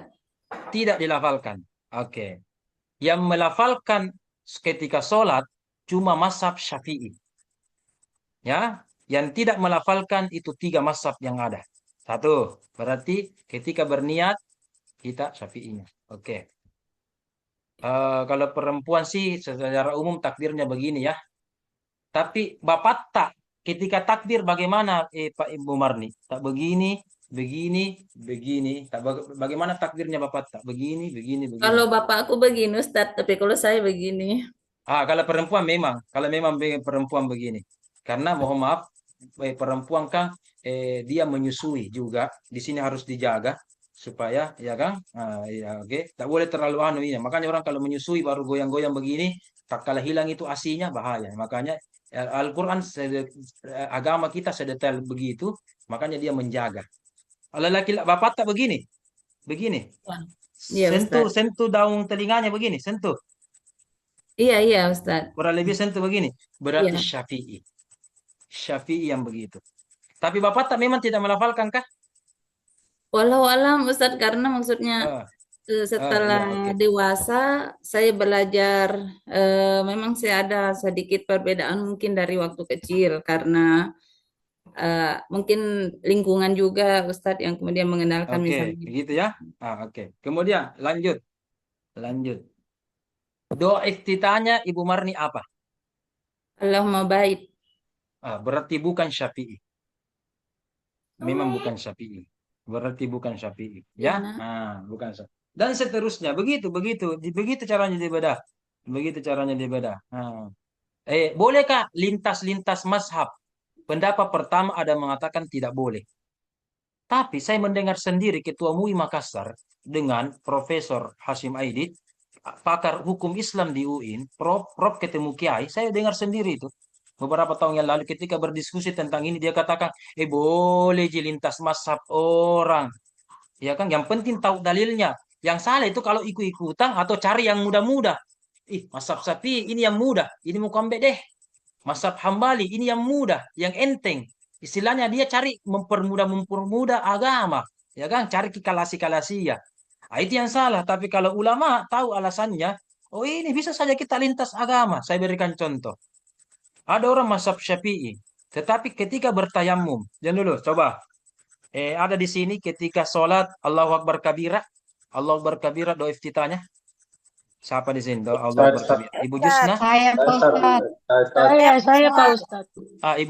Ibu Jusna misalkan Allah Akbar kabir. Itu doa iftitahnya mazhab Syafi'i. Makanya tadi NU mazhab Syafi'i, ya. Oke, makanya saya di awal katakan Indonesia secara umum mazhabnya Syafi'i karena ormas yang terbesar adalah NU. Walaupun ormas yang terkaya adalah Muhammadiyah. Oke. Oke, kita lanjut. Ibu Jusma, kalau Allah Akbar kabira, oke, berarti itu Syafi'i. Itu secara umum kulturnya NU. Oke, satu. Berarti, tapi kita lihat juga, apakah Ibu Yusna ini Syafi'i 100%? Kita berikan contoh. Ibu Haji, waktu kemarin pergi umroh atau haji, kan beberapa kali kita umroh atau haji, ya kan? Di pesawat, bagaimana cara tayamum Ibu Yusna? Ibu Haji, bagaimana cara tayamum? Bagaimana cara tayamum? Tidak ada air, tidak ada orang disuruh tayamum. Bagaimana cara tayamum? Di mana kimat tayamum? Di mana Ibu Jusna? Di mana kita tayamum? Kalau Ibu saya Haji? biasa mencari di Pak Ustadz, seperti di tasku karena kalau di sandaran-sandaran kursi biasanya tidak ada debunya. Oh, di tasta atau begitu. Oke. Di tasta berdebu. Oh, iya. Berdebu ternyata tasta. Oh iya iya iya. Oke. Kalau ini bukan Syafi'i. Kalau bukan Syafi'i. Yang Syafi'i itu bagaimana? Saya ingat persis itu kakek saya dulu menceritakan dari mama saya. Saya juga tidak pernah ketemu dengan kakek, tapi ketika saya cerita-cerita begini sama mama, dan oh iya nak, pantasan dulu itu kakek nu, Dato nu dulu turun di sumur kah? Kemudian dia ambil itu tanahnya sumur, kemudian dia keringkan itu tanahnya sumur, kemudian nasimpang di kotak-kotak, dan ketika dia tidak bisa berwudu, dalam hal ini sakit dan seterusnya, dia pakai itu kotak-kotak yang ada debu pasirnya yang sangat bersih, dia pakai bertayamum. Imam Syafi'i begini caranya. Mazhab Syafi'i begini caranya. Tapi rempungi. Rempungi. Ya. Tidak ada sekarang mazhab Syafi'i begini. Tas 1 2 aja kalau ada. Ya, tas 1 2 aja. Rempong ya Pak Ustadz, disuruh ki bawa debu. Rempong itu. Rempong disuruh cari Iya. debu. Ya itu, begitu rempong. Ya. Oke, kalau mazhab yang lain itu bisa di punggungnya orang, bisa di kursi, bisa di dinding-dinding pesawat, itu. Tapi tidak ada murni Syafi'i. Susah, susah. Nggak pernah kita dengar begitu Ibu Jusna. Ada orang ambil air baru nak ringkang, baru nak bawa-bawa. Itu mina pakai tayamum. Kalau misalkan musafir ki. Ibu Jusna sebagai yang paling senior di sini tidak pernah dengar begitu-begitu. Tidak pernah. Biasanya Pak Ustadz disuruh kita disaring itu misalnya ke tanah.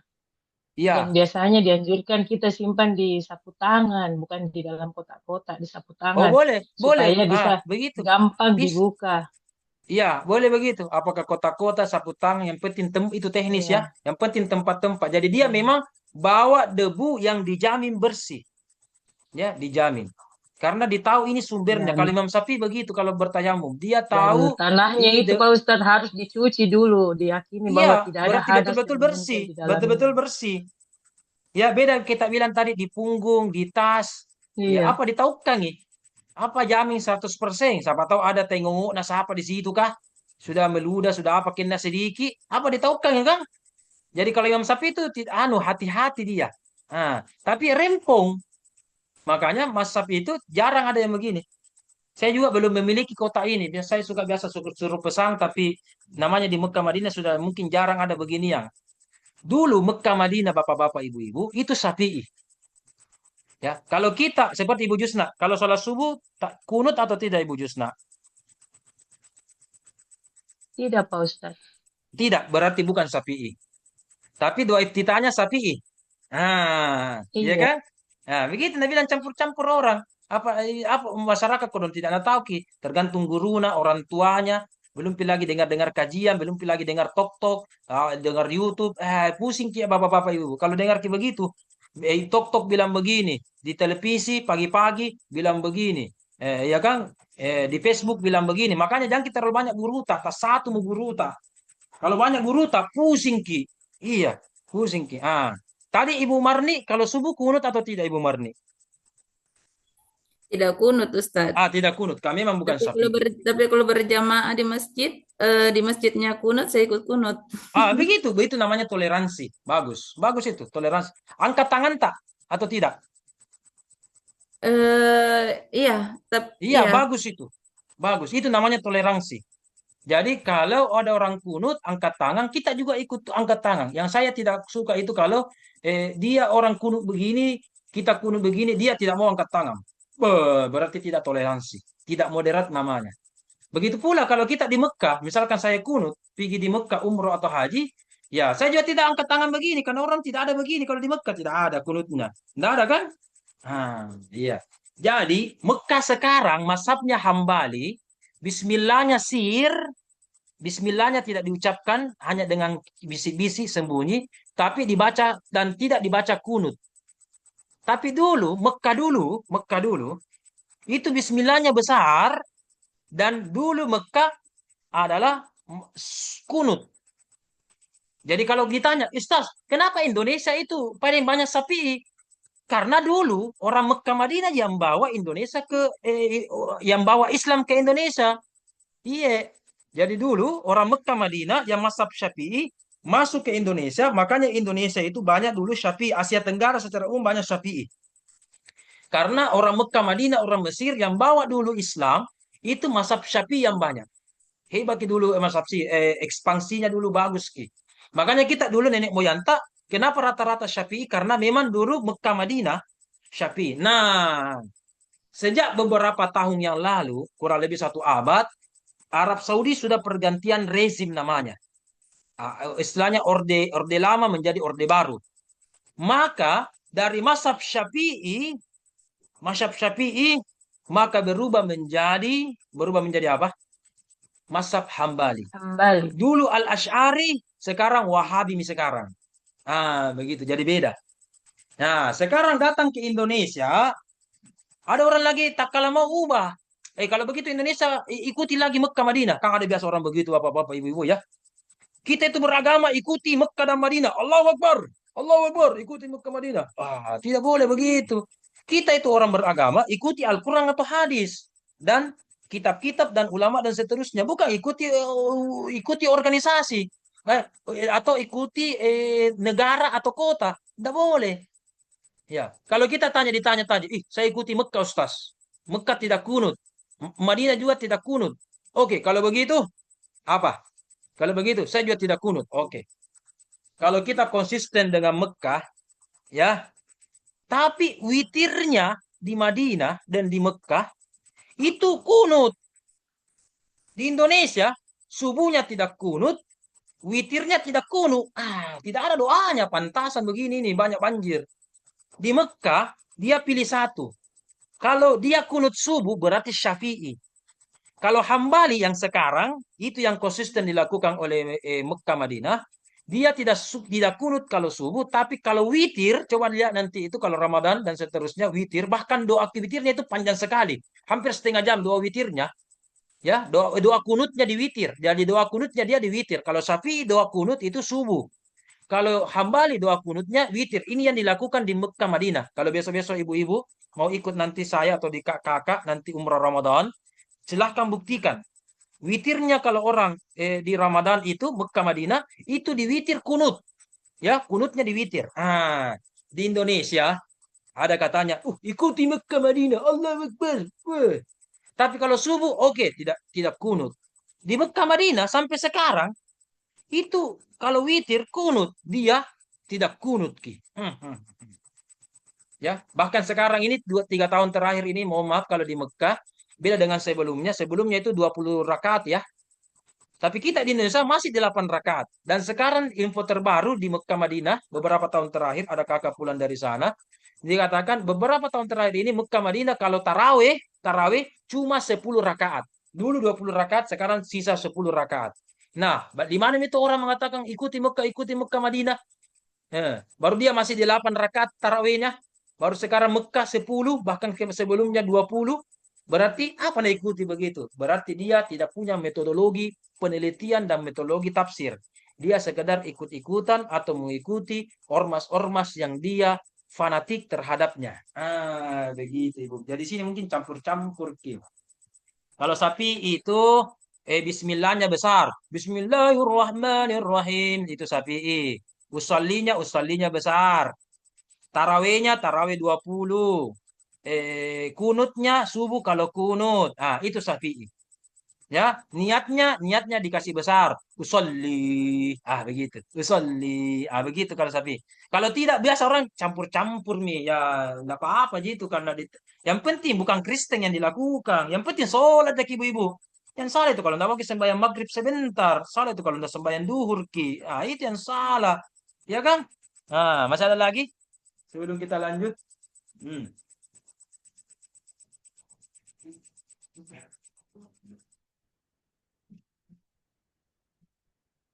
Nah, ada nih mau bertanya? Masih ada?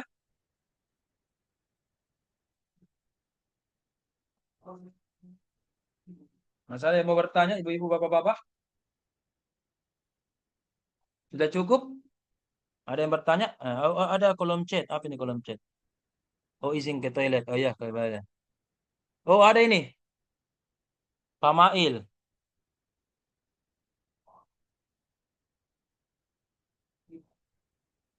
Itu kunut jumlah tarawih. Sikap kita itu toleransi Pak Mail, ya. Sikap kita toleransi. Mau saya jelaskan bagaimana rempunya terhadap rakaat jumlah sholat. Begini. Nah, betul riwayat hadis mengatakan, ya Nabi itu sholat tarawihnya atau sholat malamnya, ya yang saya dapatkan itu ada 2 riwayat. Makanya saya itu hanya berbasis riwayat, hadis, ayat dan seterusnya. Saya tidak mau dulu berbasis ormas karena memang saya non ormas ya. Memang dalam riwayat yang kami jumpai, sholat malam Nabi baik Ramadan atau bukan Ramadan, riwayat pertama mengatakan maksimal 11 rakaat. Riwayat kedua yang saya dapatkan maksimal 13 rakaat. Maksimal.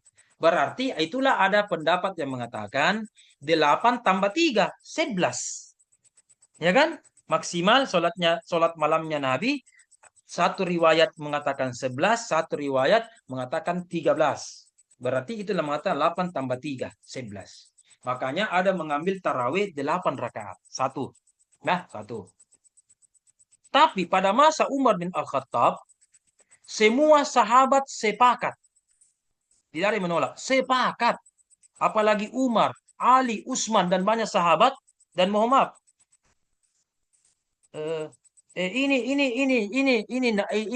Ini sahabat tidak boleh bilang abal-abal. Tidak bisa. Kenapa?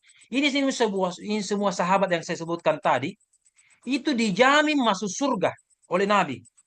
Jadi ada itu 10 bapak-bapak, ibu-ibu, 10 sahabat yang dijamin masuk surga, belum meninggal dijamin masuk surga, termasuk Umar, Utsman, Ali, dan seterusnya. Dijamin apa? Masuk surga. Pertanyaannya, kalau ternyata sahabat termasuk Umar, Ali, Utsman mengatakan tarawihnya 20, dan itu semua sahabat sepakat, kira-kira dosa atau tidak? Iya kan? Ternyata tidak. Ini buktinya Umar. Kalau dosa Umar, pasti tidak dijamin masuk surga. Kalau itu bid'ah. Ya kan? Ternyata asal muasal tarawih 20 rakaat ini pada masa Umar bin Khattab. Dan semua sahabat sepakat. Tidak ada yang protes-protes. Bid'ah haram, tidak ada. Ya? Nah, oke. Jadi sahabat ketika itu masa Umar dan seterusnya. Dan lama ini. 20 rakaat. Dan ketika Mekah, periode yang sebelum ini, rezim yang lama Mekah, maka Mekah mengamalkan tarawih 20 rakaat. Mekah dan Madinah, ya. Nah, sampai situ. Jadi memang dulu lama itu memang Islam itu 20 rakaat lama. Jadi awal-awalnya 8, masa Nabi dengan masa Abu Bakar itu 8, tapi tarawihnya Umar dan sampai sebelumnya ini rezim Mekah itu 20 rakaat. Nah, sekarang lanjut. Nah, di Mekah 20 rakaat, di Madinah 20 rakaat. Ya, muncullah di Madinah namanya Imam Malik. Imam Malik itu gurunya Syafi'i. Itu juga mazhab ya, Maliki tadi, Imam Malik. Imam Malik sebagai imam mazhab yang tinggal di Madinah, dia berdiskusi sama orang Madinah. Nakal lagi itu orang Mekah, nakal lagi. Kenapa nakal lagi orang Mekah? Coba lihat Mekah. Ada hadisnya Nabi. Salat sunat di Masjidil Haram di Mekah 100.000 rakaat. Salat sunat 2 rakaat di Madinah kurang. Berarti pahalanya saya nakal lagi. Barakana nakal lagi. 1. Terus apa lagi Imam Malik? Nakal lagi. Mereka sudah sholat tarawih atau sebelum sholat tarawih bisa umroh. Kita di Madinah tidak bisa ke umroh. Jadi nakal lagi. Dia bisa tawaf, bisa sa'i. Ya kan? Nakal lagi. 1. Nah, 2 itu 3. Kalaupun tidak mau umroh, dia tahiyatul masjidnya bisa sekedar tawaf saja 7 rakaat. Kita tidak bisa kimat tawaf di sini, tidak bisa maki umroh, tidak bisa kimat tawaf, beda lagi barakahnya lipat gandanya. Maka kalau begitu Imam Malik, apa menurut Anda kesimpulannya supaya kita bisa saingi pahalanya itu penduduk Mekah? Di Mekah sekarang 20 rakaat tarawihnya kata Imam Malik dan penduduknya ketika itu. Maka Imam Malik memberikan inisiatif. Saya memberi saran. Khusus kita di Madinah ini salat tarawih 36 rakaat. Berapa? 36 rakaat. Karena di Mekah nakala lagi 20 rakaat. Dia bisa tawaf, umroh, dan tahallul, sa'i. Nakala lagi.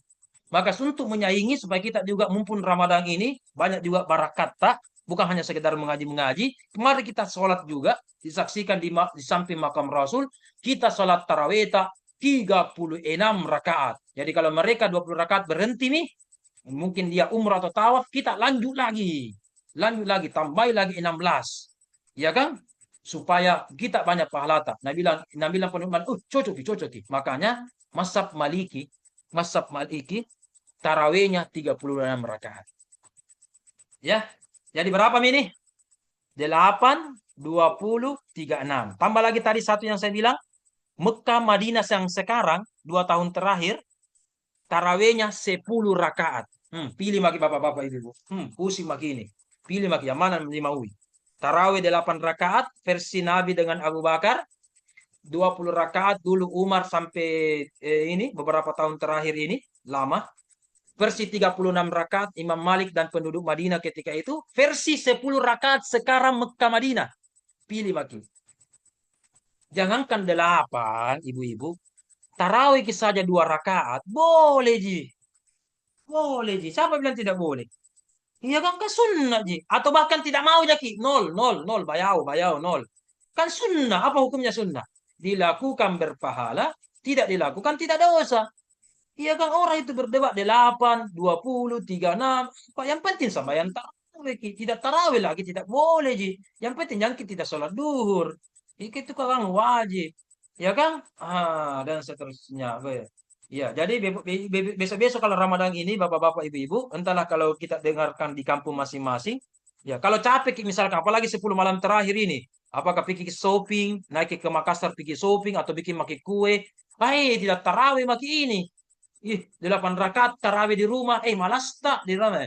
Daripada tidak tarawih ibu-ibu, saran saya, tarawih maki, biar mau 2 rakaat kodong. Yang penting ada tarawih tak. Yang penting ada tarawih tak tuh. Kapan lagi datang Ramadan? Belum tentu hidup tahun depan. Iya begitu. Wih, astagfirullah. Lewat 1 menit. Sudah deh. Sadaqallahul azim. Ini ceramah tarawih kapan ini Ramadan ini atau kuliah orang ini? Persiapan Ramadan, Nanti Ustaz. biasa-biasa nanti saya pergi di masjidnya ibu-ibu ini. Gratis. Nanti kasih penyuluhan atau majelis taklimnya apalah. Dan seterusnya. Sudah deh, lewat 1 menit ini. Capek, Mak. Betul ya.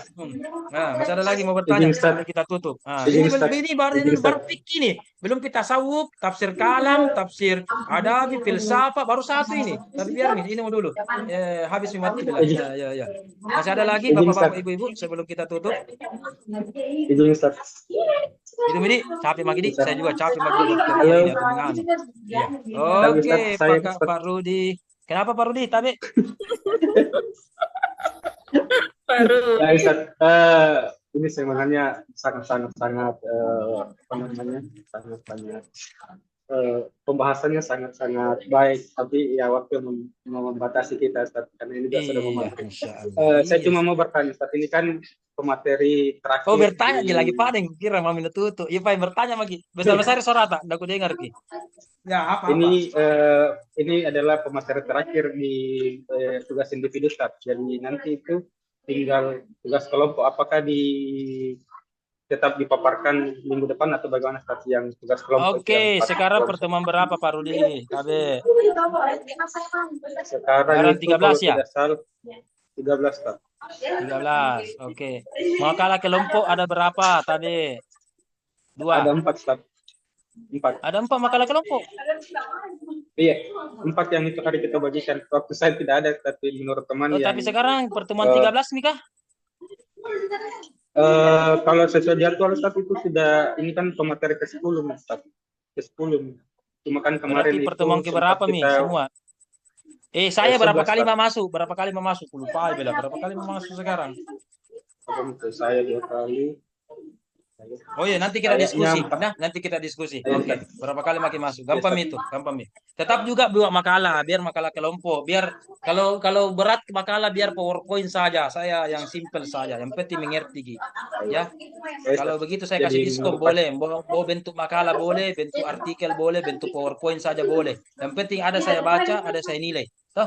Ada pertanggungjawabannya. Ustaz, itu yang kelompok pertama, Ustaz. Saya lihat di situ corak hadis, Ustaz. Yang ada 4 kelompok itu hari. Corak hadis, madamanya, munasabah dengan relevansi. Tapi yang di Basar ini juga corak tafsir. Apakah itu sama, Ustaz? Sama Ji. Begini, kita sebentar kiringan dulu Ustaz. Kita diskusi ulang apakah di WA dan seterusnya, Dik. Ya. Ustaz. Itu. Kenapa double? Nanti kita lihat sama tahu mungkin ada diskomunikasi atau biasa kalau jaringan tuh tidak kentar suara iya. Iya. Kiringan mak. Sebentar gampang itu. Habis 2 pertemuan ya. Tambah final. Habis sholat mungkin kita. Boleh. Yang mana mudah maghrib, isya boleh sembarang. Ya, mana ada waktu tak. Gampang Ji. Ya. Oke, terima kasih. Sehat-sehat ke semua. Happy weekend dan sehat-sehat ke semua. Ma'assalamah. insya Allah panjang umur dan Amin. mendapatkan keberkahan dari Allah. Kita bertemu karena Allah dan kita juga berpisah karena Allah. Saksikan mata kuliah studi Quran pada episode-episode berikutnya masih bersama saya Muhammad. Terima kasih. Assalamualaikum warahmatullahi wabarakatuh. Waalaikumsalam warahmatullahi wabarakatuh. Selamat Pak Ustaz. Sama-sama, banyak, Pak selamat Ustaz. ibadah, selamat. Terima kasih.